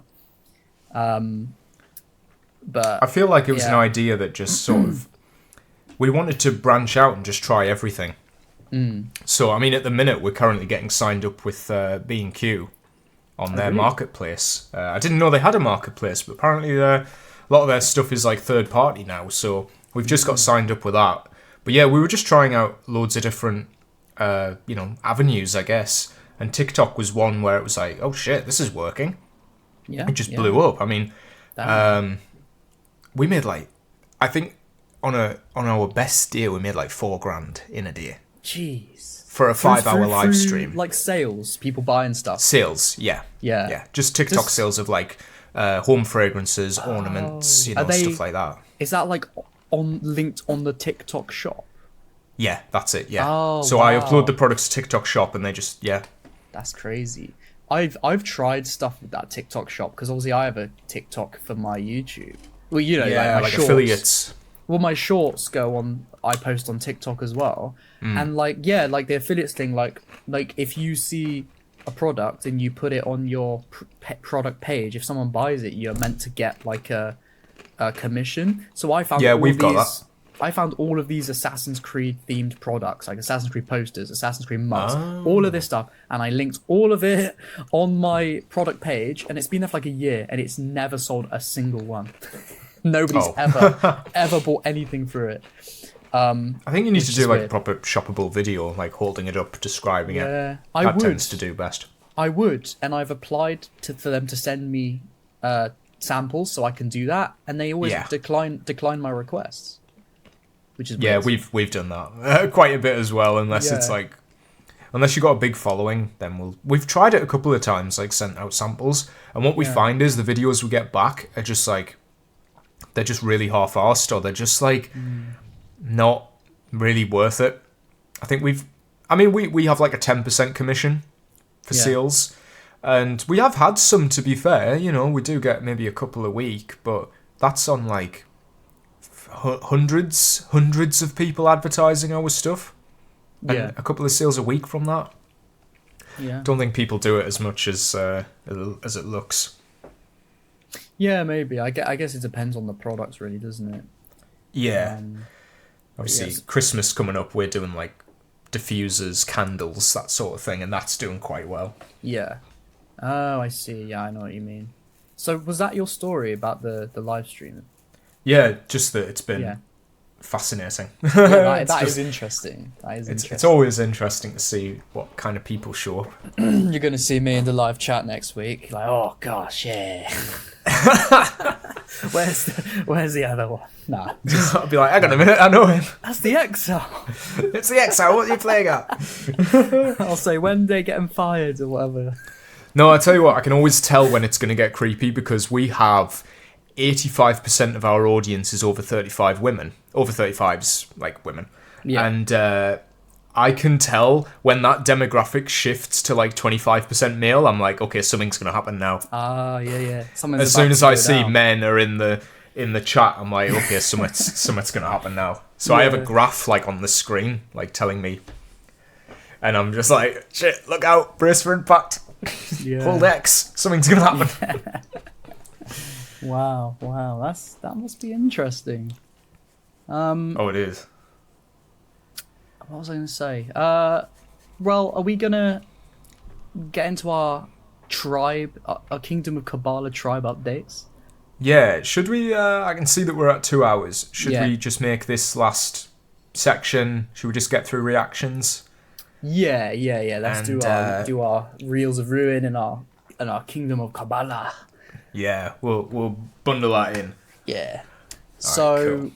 So you've got the links, right? Do you want? Yeah, let's start with Kabbalah then. So should we give an update in case anyone didn't see the last episode? Yeah. So last episode we looked at the Kingdom of Kabbalah, which is basically what was it, like a property scam guy who has. He's trying to avoid debt, we think. So he's hidden out in the forest on the border of Scotland with a few of his tribe members, which features, I think, his wife and an American woman who's been abducted. And they are pretending. Allegedly. Yeah, they're not a cult. They are a cult. They said they're not. I don't know. But anyway, they come across that way. Yeah, they have B&M carrier bags. They have go outdoors tents. They are literally like outside a park. Obviously, they're not meant to live there, and all of the locals are less than pleased. And last episode, we reacted to some Sky News reports of this event. It went kind of viral, I think. Yeah. And it was fascinating to see how these people are holding up, in such dangerous conditions. And today we've had a couple of updates in the last couple of weeks. So we've got a full timeline of what has happened to these guys. Yeah, and I've held off seeing any of the updates so far because I haven't seen any of these either. Yeah.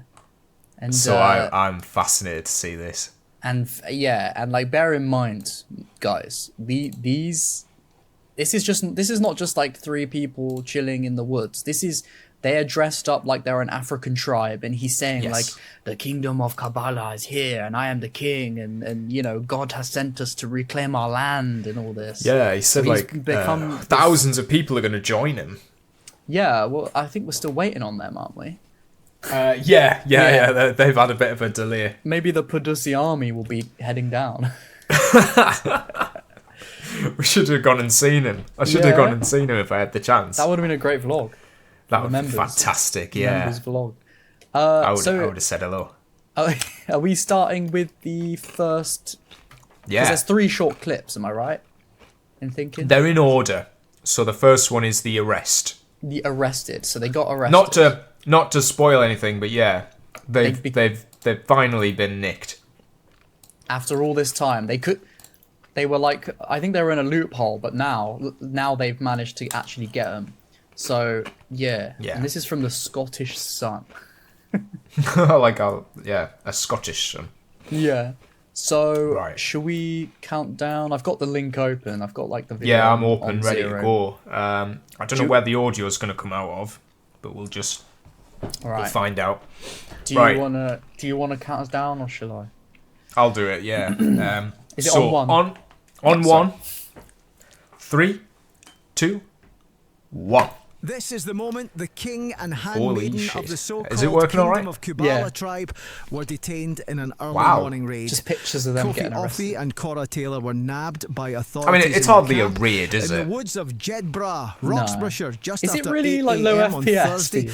The duo were Yeah. escorted out of the woods after an operation that involved cops, sheriff officers, and 8 members of the immigration team. That's crazy. Shortly after 8 a.m. Oh, hello. How they've rendered this out awfully, haven't they? Yeah, is this actually in 1080p? encampment on the outskirts of Jedburgh. Apparently it is. The operation followed. Is he reading a script? He is. You can see his eyes. Before their arrests, sheriff officers served interdicts banning the group from occupying any council-owned land in the area. Once illegal orders were issued, Yeah, all right, mate. Like, when do immigration officers detained Kofi Offey, who describes himself as the What are these king, and pictures? 21-year-old Cora Taylor, who's described as a handmaiden, who's also Oh been my God. policing in Texas. Whoa.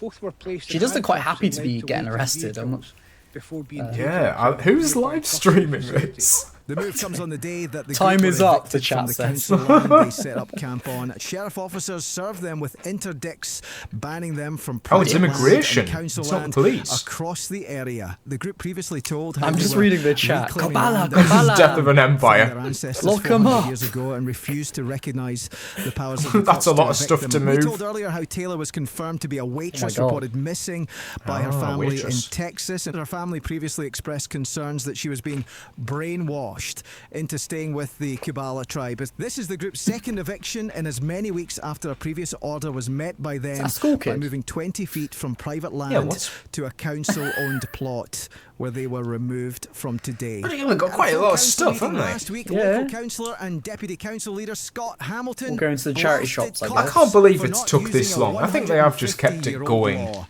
to take for the action. memes. Yeah. Today's the eviction of the Kabbalah tribe from the council land. The fact that people are actually calling them the Kabbalah tribe. Obviously, we've I come know. to this point. Like, It's they're been giving a in. hard It's a fought good battle headline. with courts from private It is. landowners to the public, and so hopefully we'll get the right outcome today. How can they not be laughing at this? So now that the I people know. be evicted, what's the position in relation to the Bonkers council land? So the council was very strong in terms of its legal argument, and we were Oh, is able this guy? to This guy was in the last one, successfully, wasn't ban them from council-owned land in the future. So Yeah. that means that they have a limited option to what they can do now. What are and they we gonna encourage do other now? landowners to work with us in Dunno. that legal process, because obviously that's available to Oh. private landowners just as it was available to us as a council. And I assume the council stands ready to engage with. I've just been scrolling through. I can see some fun pictures Absolutely, at the end. as we have done from day one, we Oh, will yeah. always look to see if we can engage with them. I mean, Kabbalah, I think it's clear shalom. that they could do with some help, whether that be social services. My whether that be video health keeps, like, support, buffering. and we're able to Does do it? that for them. Do you wanna move on to Unless the they next want to one? engage. Yeah. I feel like We get the idea. They were arrested. they've been arrested, so they've been caught.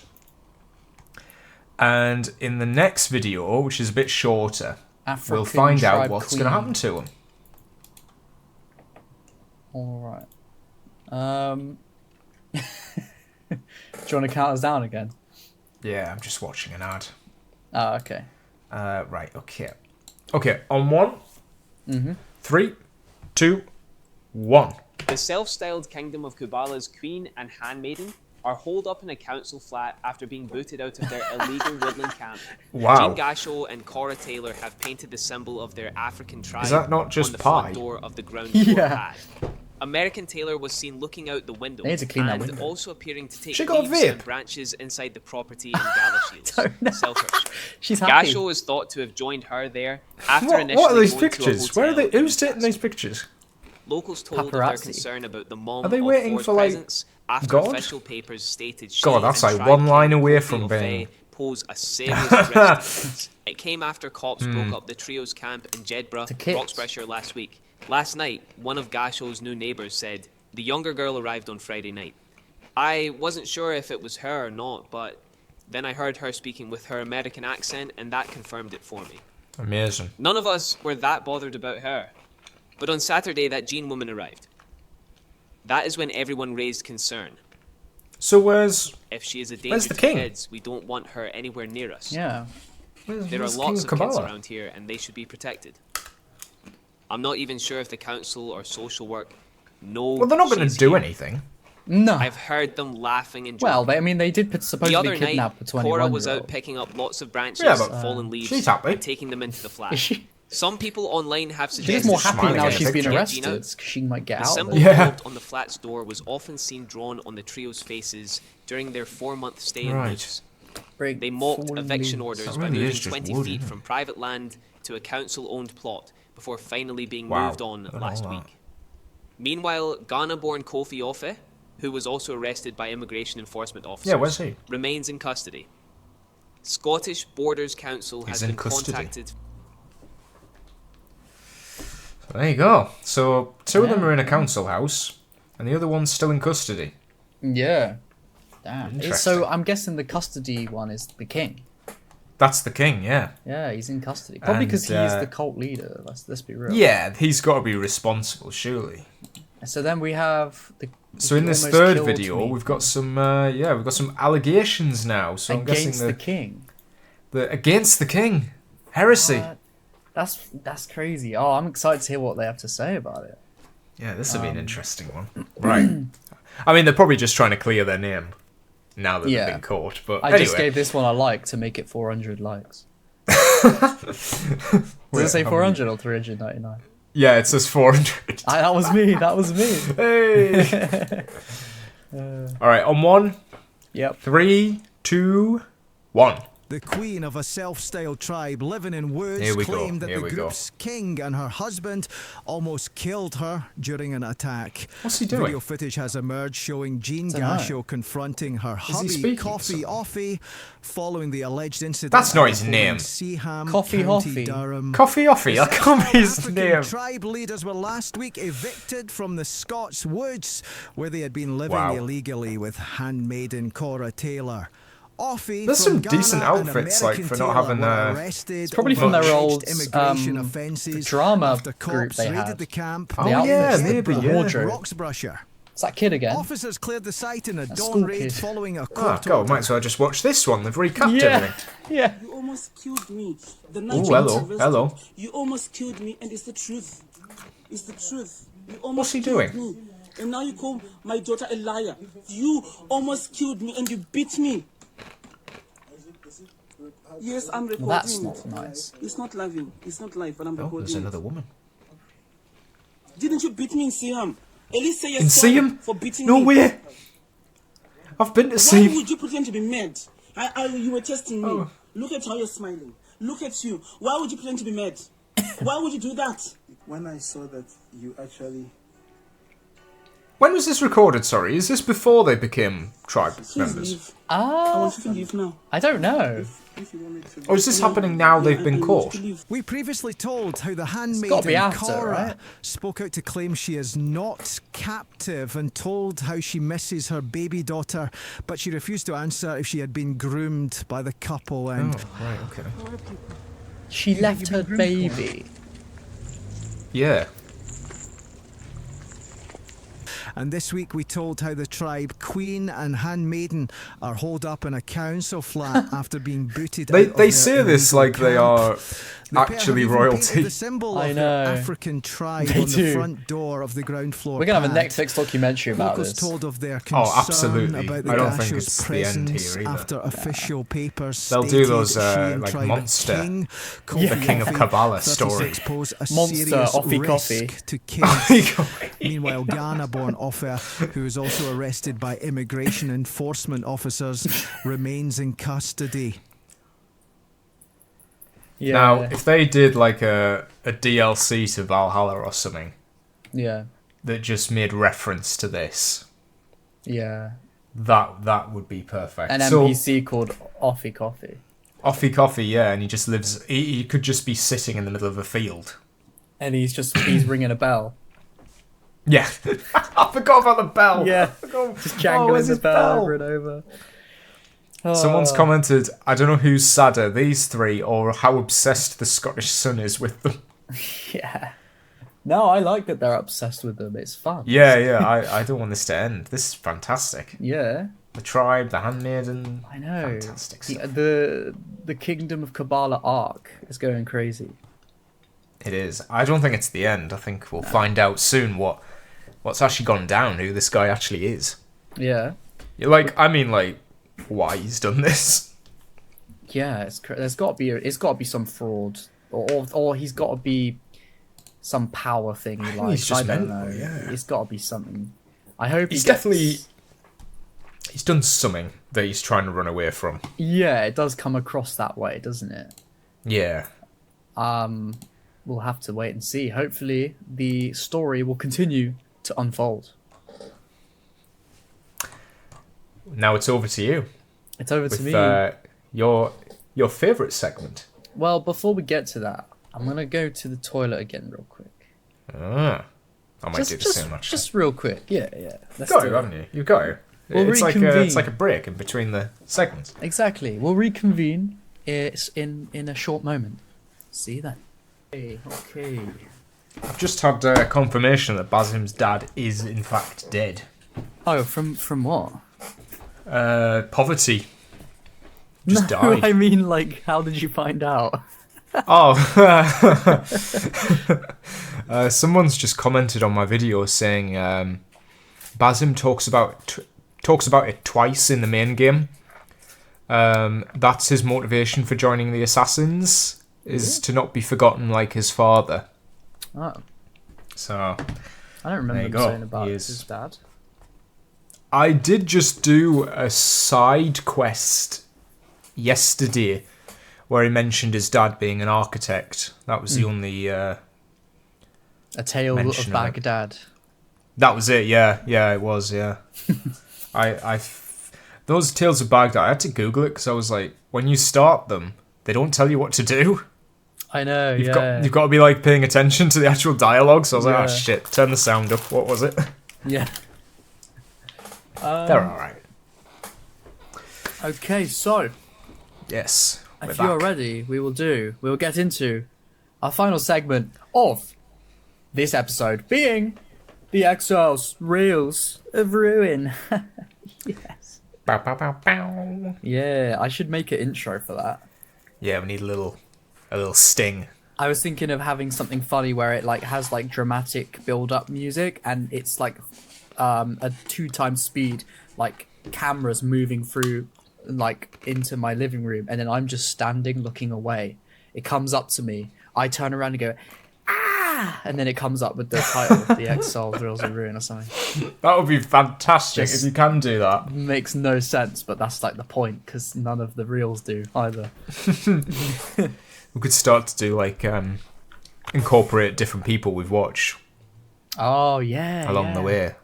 I could use all like weird sound effects from like the brainrot memes, like Yeah. the oh, and then like barbecue bacon burger. Have you heard that one? I've heard that. Yeah, I don't know It what was it like barbecue bacon burger. I'm still like, I only found out that 6-7 was a thing. I Oh don't even know what that yeah, is. What is I that? heard about that a month or two ago. It's like, I don't know. It's like a less funny version of 69, isn't it? 6-7. I've seen like the Matrix thing where he's holding like a 6 and a 7 in each hand. And it's like 6-7, but I don't know. I don't know why. I don't know. That's It's That is it's proper kind of- brain rot. Yeah, I mean it's funny when it's not funny, but then when you see it around, it becomes funny. Like, oh, Yeah. I saw it. 6-7. I just felt like I was getting old. I was like, oh my god, it's happened. A meme that I don't get. Really? Oh, I kind of like it. Like because I've always liked the ones that are so dumb. Yeah. I've always liked the ones that really don't make sense, and that's why they're funny, and like they're just so stupid.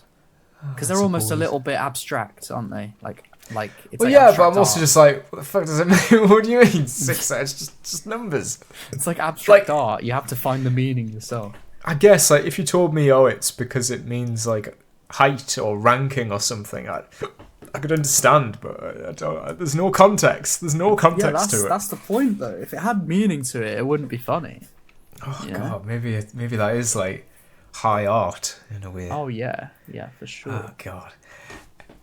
That's what Ubisoft think with their writing. They think like less is. We It's don't like, have it's to write abstract. it. It's abstract. You have to find the good story in it yourself. It comes from you, not from us. Diddy's distractions. That can be Yeah. that's the height of Ubisoft storytelling. We'll never know actually what happens at the end of that quest. No, I guess we won't. We'll never know even what it was about. I mean, like you can guess, but Yeah. I think it's pretty obvious. Okay, so the first link I'm going to send you is actually a YouTube short, but I think it still counts. It still counts. Yeah. I just thought it was pretty cool and a little bit funny, so we'll give that a watch. That's the thumbnail. What is this? So should What we click is the this? link? Should we click the link at the same time like last time? Because it also plays. Yeah. Yeah, let's go for that. All right. Are you ready? I am ready. All right. On 1, in 3, 2, 1. Oh wait, I have to click visit site. Oh. Hang on. Oh, that's what I was hovering over. I was hovering Oh. over visit site. I wasn't. Okay. All So right. I'm hovering over it now. All right. Visit site in 3, 2, 1. Hey man, I'll take some of that curry goat rice and peas. Hey man, I'll take a curry goat rice and peas. Oh my god. Wow. This is what KSI thinks he sounds like. Yeah.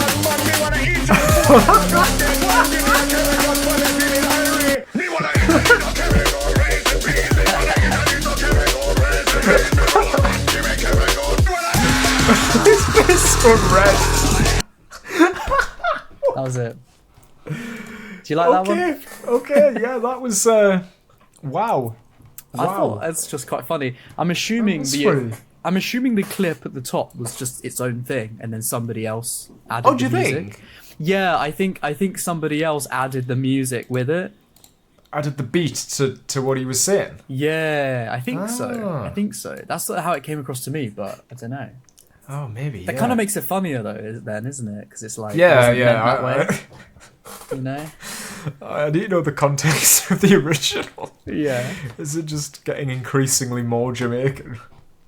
I think it is, isn't it? It's like I think the original's like my first day in Jamaica, and then the last one is meant to be like a year in Jamaica or something. Oh yeah. All right, Nice. so the next one, they're just links, so I don't know which ones it's going to be until I paste it in the chat. Oh, So okay. let's- There's a bit of a let's randomizer to it. Yeah. Next one does not. Oh, here we go. Okay, yeah. Oh. So I found this. This is a guy that lived in Sweden, and he moved to America, and he had a transformation. Oh, Like, okay. it's kind of crazy. So anyway, we'll click it. I don't know if it's going to make me click visit site. It hasn't for me. I've just No, I'll. I'm gonna have should to we- start it. Put the sound. Oh, it has no sound. Okay, I'll just refresh. It does the have page. sound, doesn't it? Does it? It Right. says We'll this just video has no sound. Oh, okay. Well, let's just click the link from Discord, shall we? In 3, 2, 1. Yeah. Yeah. All right. Clicking the link in Discord in 3, 2, 1. Okay. Has sound. Oh, there for we me. go. I've got sound. Yeah, I've got sound. Has just copyright music, basically. Oh, wow. Yeah. Whoa. That's crazy. Whoa, hang on. What? So That's he not right. gained weight in capitalistic America. Wait. But his head? Nah, his head's he's just gained loads of weight. I think it's just Why does his head look like it gets bigger the longer the video goes on for? what? Nah, I don't see that. Oh, that's just the effects. That's just the zooming and like lighting effect. Is it? Yeah, it's just because the camera's getting closer as well. But yeah, I guess he went to capitalistic America and Damn. gave in to the capitalism. What do you think? That's the American dream. Yeah, yeah. Your thoughts? Damn. I don't know. Is this physique achievable? I mean, it must be. It must be. Maybe He we seems could- pretty happy about it. Yeah, I Seems mean, he pretty happy seems. about it. He's probably had some fantastic food. I bet he time, has. you know. I bet he's had some burgers, some pizzas, Oh, there's some other videos from Mexican food, some whatever crazy stuff. And I like the comments though, like get your thyroid checked and you Yeah. can survive a car crash now. Oh, there are like other pictures of him. Yeah, he does just genuinely. Yeah, It's not filtered. He's very sweaty. yeah, yeah.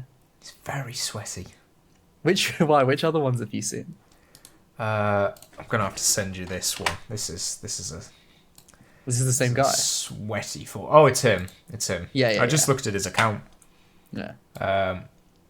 Just screenshotting them. There we go. Right. He's a sweaty guy. Is it? It's what capitalistic America does to you, man. Just what happens. What do you think he eats? What do you think's his weapon of choice? Maybe a burger. Maybe a dirty burger. A greasy burger, probably. You can't say that man has any estrogen. Like a burrito. Yeah, he hasn't been touching those receipts. He's probably had some burritos. Oh, is this just screenshots from his photos? Yeah.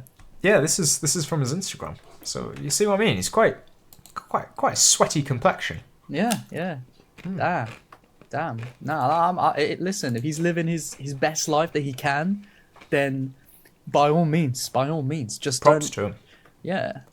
Have you seen this photo of him? He's eating like a stick. I don't know what he's eating. I'll send you a screenshot. Oh yeah, I did see that He's one. eating it. He's Yeah. like looking swagged out. I saw that one first because I wasn't sure if he was. I sent it in the Like, chat anyway, actually just a in case you filter. need it. No, I think that it's just the angle. I think he just gets these crazy angles that like it makes him look probably a bit bigger than he is. Maybe I don't know. That's the thing. He doesn't look fat. It's just his face, Yeah, which is what made me think it was a filter. Nah, that's definitely real. Because like in a lot of the images, like angles, you can see, like you would see warping around. You know what I mean? Like around the Yeah. face, like True. and like there's video footage as well. Wait. That photo you just sent me where he's eating the stick. Yeah, Zoom in on his eye. on his eye. Yeah, he's got like a fake tear. He's Oh, it's actually not drawn letting a me tear. zoom in. It's not letting me zoom in. Hang on. On Discord, you should be able to Yeah, I'll probably be able to do it on Discord. just click into it. Zoom back out again. What's it doing that for? There's a A fake tear. you Is see that, it? What? is that a fake tear? Maybe you just edited that as a joke or something. I think he has just edited that on, but it just now it's making me question the whole thing. Like, why does it look like his teeth look a bit pixelated Yeah, around but- the? The thing is, though, I've been following this guy for a while. I didn't mention it yet because I thought I'd save it for Yeah. when he posted more reels. But like when you see a lot of his other stuff, like you dig deep into his videos, like Well, hang on. doesn't Is seem there any very reels fake of to him me. actually moving? yeah, the first video we sent.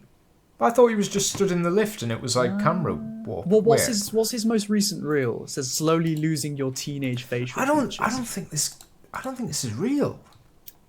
I think it's real. Yeah. yeah. Have you seen the most recent one? Oh, So how- wait, what's? It looks real to me. So slowly losing your teenage facial features, and then it go. He's captioned it. Pray for me. Oh, it might be real. I think I might be looking too far into it. It could just genuinely be the. He's just making content out of his weight gain, I think. Yeah. Yeah. Yeah, it's just. But did you see that one where it's him like looking sad with the glasses? I can't view it because I'm not signed in when I'm watching these. What? It won't let you view the reel. No, to look at someone's profile, it like brings up a prompt. Oh, okay. Let me just send you a To sign screenshot of his face then. When it cuts to him, here we go. He's looking a bit sad, like deliberately. I think that's like he's making a joke out of it. But Okay. look, have a look there in the chat. Oh, okay. See, that looks more like a real.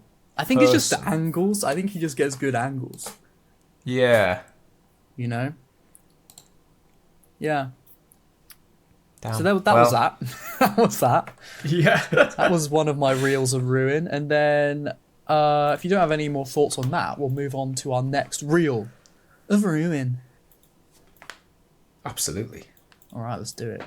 Let's see whatever the next one is. I don't know because I can't remember. It is. What's this? I don't even know what this one is. Let's just Keep click on it. repping. Yeah, Oh yeah, this guy is like an insane rapper. Like Oh, he sounds okay. a bit. He's like not good, but he sounds pretty good. Like I'm not gonna lie. Like I would Right. listen to that and think that sounds good. All right, let's Okay. listen to it. Ready? I see one. Epstein on the on the comments there. So Yeah. no, Are it's you gonna be ready? good. I'm gonna click the link on one because it's gonna Okay. also play for me. So, 3, 2, 1. It's loading for me. It's We gon' loading. keep on raping, Gotta listen. I'm in. so we gon' keep on raping, while we gon' keep on Oh. raping, we gon' keep No, on but it does. raping. I know that's funny, but Keep like on he does sound good.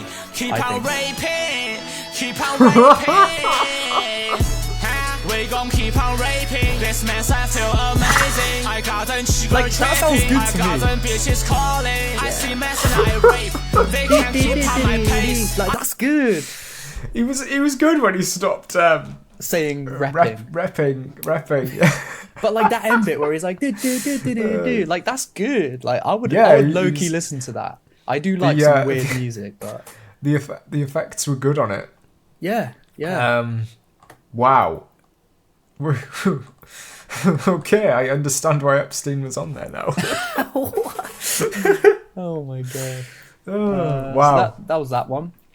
That Your was thoughts? crazy. Any thoughts on that? Great job, keep up the Keep on up the repping, good, man. The good Keep on work. repping. Yeah. Keep on repping. Next one is My Name is Derek. My name is Derek. I don't even remember what these are, but fuck it. Are you ready? Yeah. All right. 3, 2, 1. My name's San Juan Dickel. I joined from the group page. We're glad to see you here today. All right. We've got Greg and Oh, Welcome, I've seen this welcome. format We're before. just Oh god. introducing ourselves. Oh god. Hopefully I'm pronouncing your name right. Oh, Pat God. Nicker? Sorry, you first. Yes. Oh, my name's Derek. Oh shit. Pat Nicker? Oh, my name's Oh Derek. shit. Oh no, that's awful, isn't it? That is awful. Obviously, I do not condone that, but I thought was so funny. Like, obviously they're fucking with her, Damn. and she's not actually saying that word. She doesn't realize, but like, Yeah. but then he's like, "Oh, my name's Derek." My name's Derek. Oh man. She really it took her 2 attempts and she still didn't get it. I know. She said she's saying it, and like I loved when one of the guys it shows him like laugh and look away. That was Yeah. like he couldn't hold it in. Oh man, that was a good one.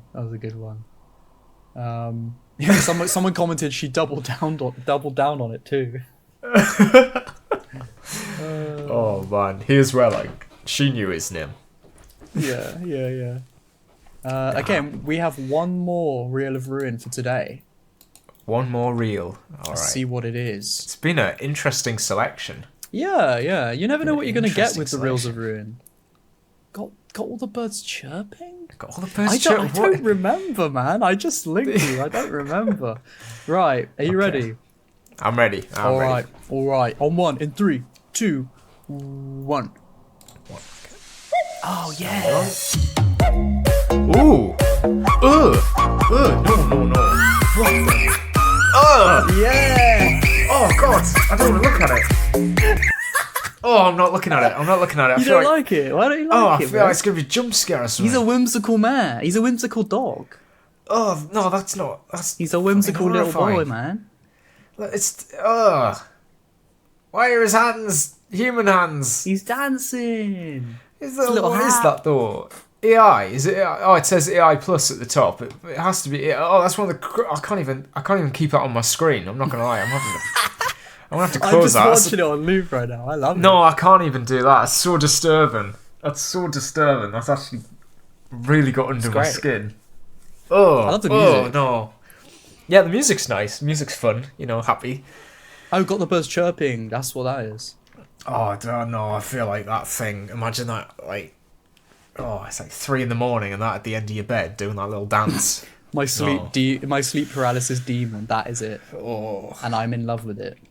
That's royally shook me up. Really, I've left you on a sour note, have I? That was a scary note. Yeah, I'm definitely gonna have a nightmare about that. I have when we met my cat Freddy on the pod. Yeah. I want to do this to him. I want to get a photo of him and get him dancing like this. But I've tried. I don't know how to do it, bro. I've been trying all these different softwares and it just doesn't work. I really want to do it. Don't say that, because then it might be real. Wait, what? What do you mean? You no, think that's a real obviously, dog dancing? It's not real. But I mean, you're gonna have to make it real. If an AI can't do it, then how do we know that an AI did it? Right, I see. Did what you you're see? trying to say. There was a clip of this Chinese anime that has a really cool fight scene, and somebody just added the Sora watermark over the top. Now people called him out on it. Did he do it as a joke? I think so, but it did just make it look like AI's gotten really good. Maybe it was AI. Do we know? Do we not know for sure? It was from a real thing. People knew it was from a real thing. Instagram reel? Potentially. It had the prompt and then it showed the clip, but everybody was like, "Dude, this is just a real clip." Oh right. But what I mean is, no, I know what you're saying. You never know. You just never know. No. People faking AI at this point. That is, that's kind of weird. But that's the crazy thing though. This new Sora 2 is you can still tell. The more you watch it, the more you can tell. The voices don't they sound dead inside. Do you know what I mean? Yeah, the voices still aren't They there. don't sound like there's life to them. They sound it's actually really hard to explain. It's a phenomenon that I just don't know. It sounds like Basim. Yeah, but it's even more dead inside. It's something about it. They'll Do you think we could get an AI to sound better than Basim's voice actor? Oh, maybe. Just straight up, yep. Definitely better than now is, for sure. Definitely better than now. Yeah. I think, oh man, that would actually be a really funny video, ranking the voice actors. Oh, yeah. That would be quite a funny thing to do. That could be a good pod episode, maybe. Or maybe a vid.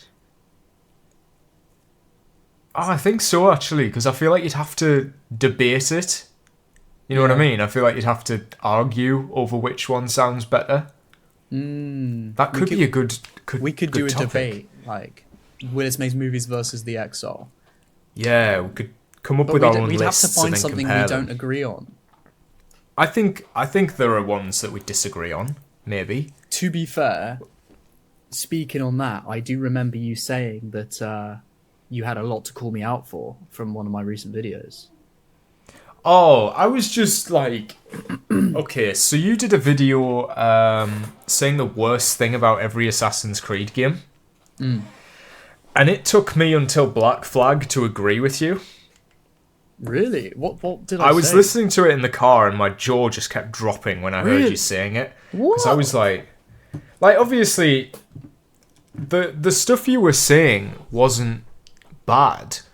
But the fact that it was the worst part. Oh yeah, but you have to think of something Do you know what I mean? Like, that's what I thought. I was like, oh, he's just having to think of something. But I was still like, these are like what? Give me an example. Give me an example. All right. Well, I was thinking, you hit it right out the park with Altair can't swim. And I was like, okay, let me pitch you a scenario. It's going to be a really crazy scenario here, okay? Yeah. What if AC1 came out and Altair could swim?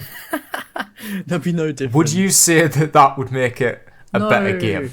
No, I don't care. But that's what I said. Like, out of a great game, I don't know. Maybe I could have said the Informer missions where you capture the flags, Oh, they're not bad. Then there you go. Do you know what I mean? Fun. It's like, what do I say? I would have said like the presentation. Like, I like the presentation. I think the cutscene format. No, I like that. I couldn't say it's bad though, because I like that. Really? Yeah, because it makes you feel more immersed. Like you're a Desmond. Oh, we're gonna have to talk about this when we get to it then. Because I feel like the sort of flat, like rotate the camera and then occasionally press a button to get a cinematic angle. I think it makes it feel more unique. Like, it is very unique for that game, and I'm glad it's there. But at the same time, I'm like, it does make it feel like I'm just standing around waiting a lot of the time. Yeah. I don't know. We'll talk about that in our AC1 episode. What did you say for AC2? Oh, this made me laugh. I just thought it was hilarious. You said there needs to be an option to skip the DLCs. Yeah. I was like, they're not that bad. They're not that bad to the point where you need to skip them. No, but that's the thing. Like, they're not. But it's like, I just feel like, why not have the choice? I don't think they would do that though, because it is like, well, it didn't part of the story, isn't it? I was thinking though, it is along the lines of like, what if when you're playing Mirage in the future, it gives you an option to skip Valley of Memory because it's that bad? Can you imagine if we actually got like the opposite end where Valley of Memory is so bad that you don't want to play it? Yeah. Well, that would be crazy. You never know. But like, what did you say about Brotherhood again? The empty grassland areas. Oh yeah, I was like, what? What? I mean, see, that's the thing. I don't actually have like a really great argument against any of them. I just heard them and went, what? Well, but you've got to think. You've got to think like, I love these games, and there's, you know what I mean. So I'm having to think of something that is a quote unquote negative. It's not really a negative though, is it? You don't need to make Altair swim. It's a negative, but it's maybe not the worst thing. I think that's what was getting me. I was expecting a lot more harsher sort of things, but I guess that is just, And I was surprised how much you were talking about gameplay over story as well. You said a lot of like gameplay things, and I was like, oh, that's interesting, I think your take on Assassin's Creed 3 was interesting, very interesting. Not bad, just interesting. That you said the Haytham stuff is better than the Connor stuff.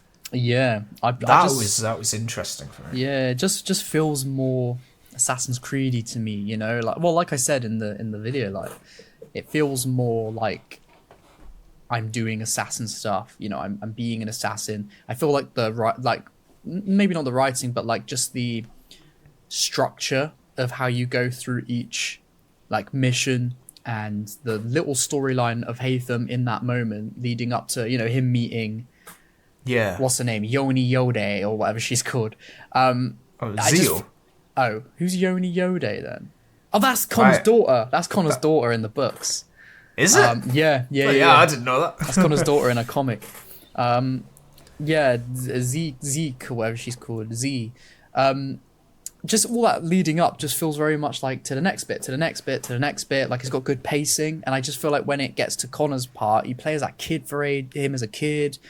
You do all that stuff, like it just grinds it all to a halt, and you've got to go and do all the like poster and like press, tutorial, and it's just like it's really slow.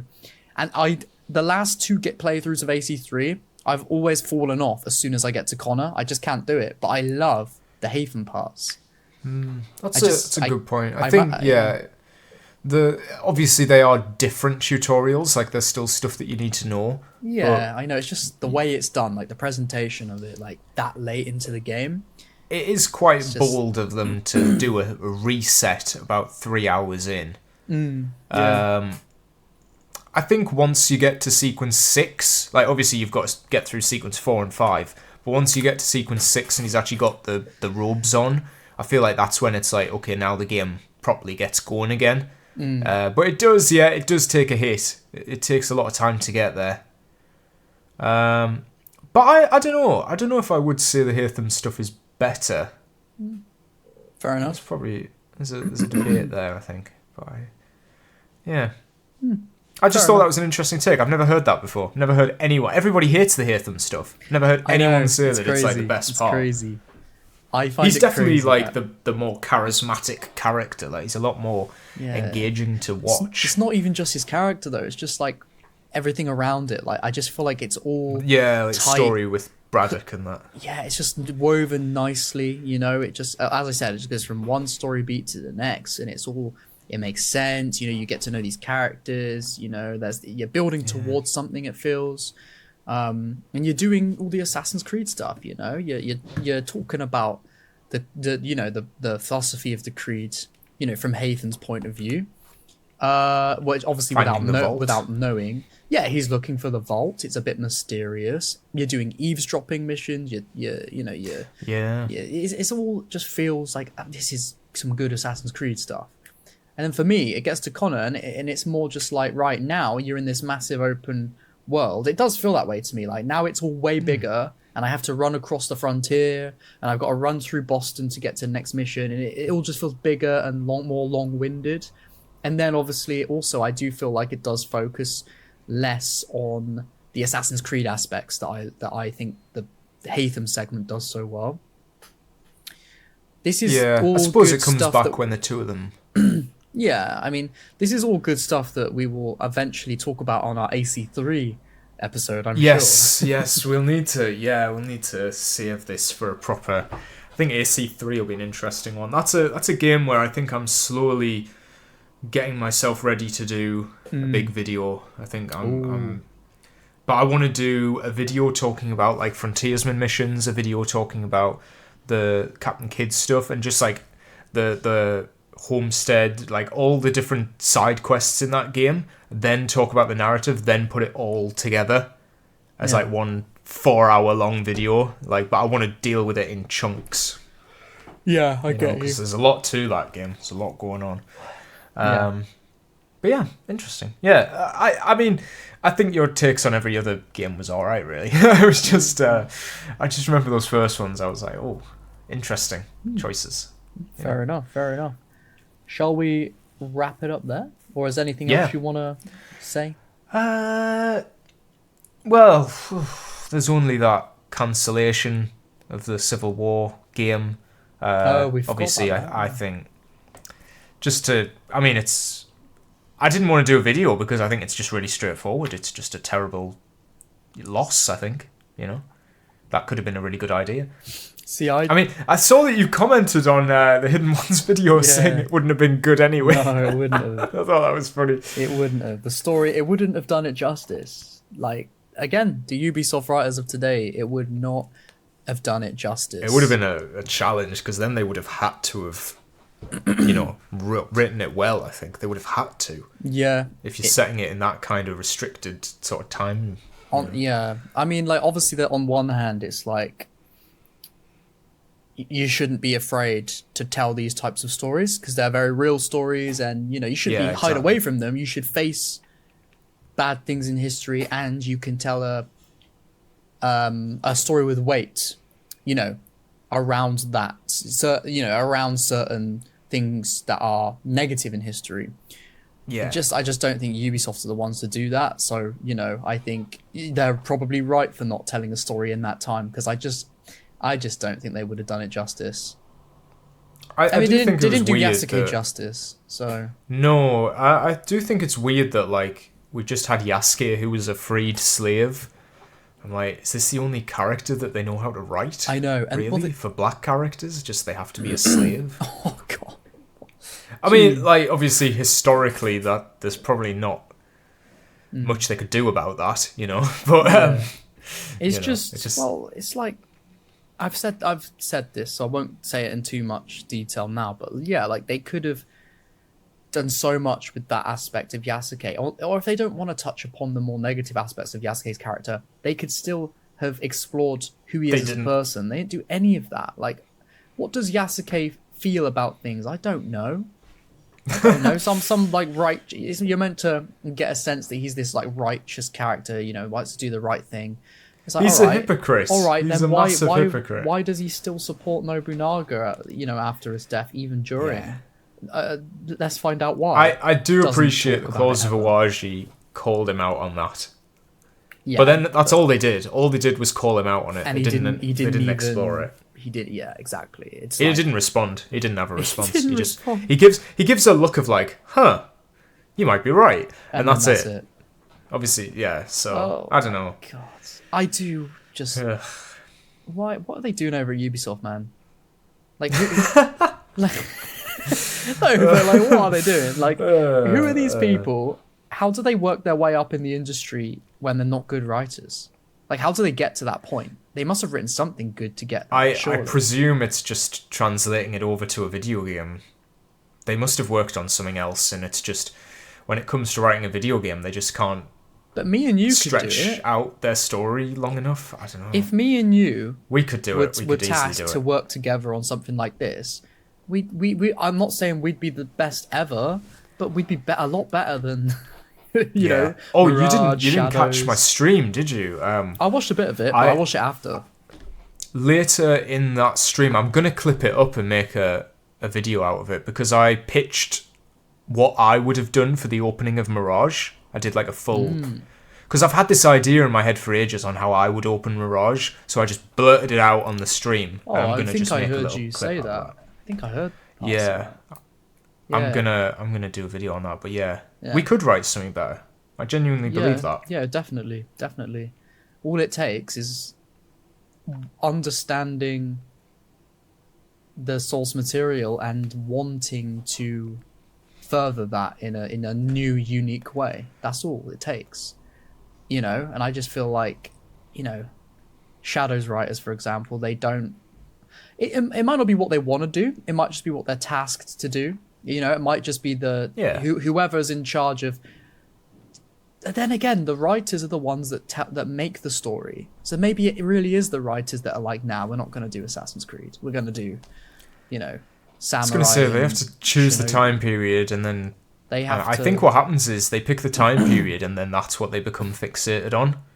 They don't think of like what. There is no overarching story. If there was an overarching story, you'd be like, okay, where does the next chapter naturally fit in? Like, okay, Basim's in the modern day, so where's the next game going to take place that would relate to what Basim is and they're like, going to experience? They're like, we don't think Basim has a place in our modern day or something. I can't believe them for that. Do you remember? They were like, it was not. It made sense to not have him, and I'm like, they said they had more interesting characters to develop, like what the glowing animus ego thing. And Naoya and Yasuke, the most one-note, like boring characters ever. Like ever. If we were doing a tier list of protagonists, I do think Naoya would be at the bottom. I think if you did a tier list of every single character in a story ever, from like from like the Bible, you know, all the books ever, to like all the movies, all the songs that tell a story, the poems, every movie, every game, Naoya and Yasuke would have to be at the bottom. They would have to be at the bottom because they have no character. Incredible. They are literally shells of a human being. They are like those AI Sora 2, you know, people in these AI videos that they look real, but they don't. There's something weird and off about them. That's Naoya and Yasuke. Fucking hell! What a note! I think that's the note we should end on. I agree. I agree. That's a tremendous statement. Thank you. I wish I didn't have to say it. I wish it weren't so, but it is. True. So, well, it's been a good episode. We've talked Mirage DLC. We've looked at the tribe, the kingdom of Kabbalah, and their downfall, and we've also done our Reels of Ruin reaction. We answered one right in. Oh, we did do one We're right getting in. there. We're getting there. Has nicely segued us into our main topic. It did, yeah. Pretty good. Oh, and I also obviously told my stories of the shower fire, the bath break, and the restaurant freak. Tune in They next need to go on the time. thumbnail. You need all three of them. Yeah, I'm gonna have to put like some freaky dude in the thumbnail and be like, freak. Yeah. Just freak. Do it like a Templar or something sitting in a restaurant. I will. You know, like Charles when I wrote, Lee. You know when I wrote slave, it'll say this time it'll say freak. Yeah. Yeah. Oh, looking forward to it. Well, I think it's. Well, I know I'm doing this at the end. We're probably gonna have to apologise for the upload on this because it's gonna probably be a little bit later than usual. Yeah, no worries. No doubt about Is it. Is it a Monday or a Sunday or? I'm probably gonna have to. Oh God, well, I'm on the podcast, aren't I? At 10. Should we just do? I could try and do it tomorrow. I'm gonna try and edit it tomorrow. Yeah. Well, no massive stress. You know, just maybe do a bit tomorrow and a bit on Monday or something. Just see where we're at. Yeah. So anyway, I do apologise for the. This is going to be late, but we've had a real struggle getting this one scheduled in. I think just busy, but yeah, that's just how it goes. But at least you know that you don't have to edit the episode after because I've got all the AC1 footage. Yes, yeah. Next one's going to be the big one, isn't it? Next one we're going to do a retrospective. Yes. Retrospective, look back, you know, at AC1, talk about It's pretty much just a podcast episode that is focused solely on one thing. Yes. As opposed to bouncing around. Yeah. Exactly. For example, guys, if you haven't checked it out already, check out our Assassin's Creed Mirage episode. Might rewatch that, actually, before we do the AC1. I don't remember what we called it. I think we just called it AC Mirage 1 year later, didn't we? I'll have to have a look. We'll be like, we're going to call this Assassin's Creed 19 years later, or whatever it is. God, I hope it hasn't been 19 years. It can't have been. Well, nearly 2026, so 18 years, I suppose, really. Yeah. Oh my God, yeah, that's right. Wow. It's crazy. It's crazy. Assassin's Creed can legally drink in the UK. Bruh. It's an achievement. Yeah, we called it 1 year later.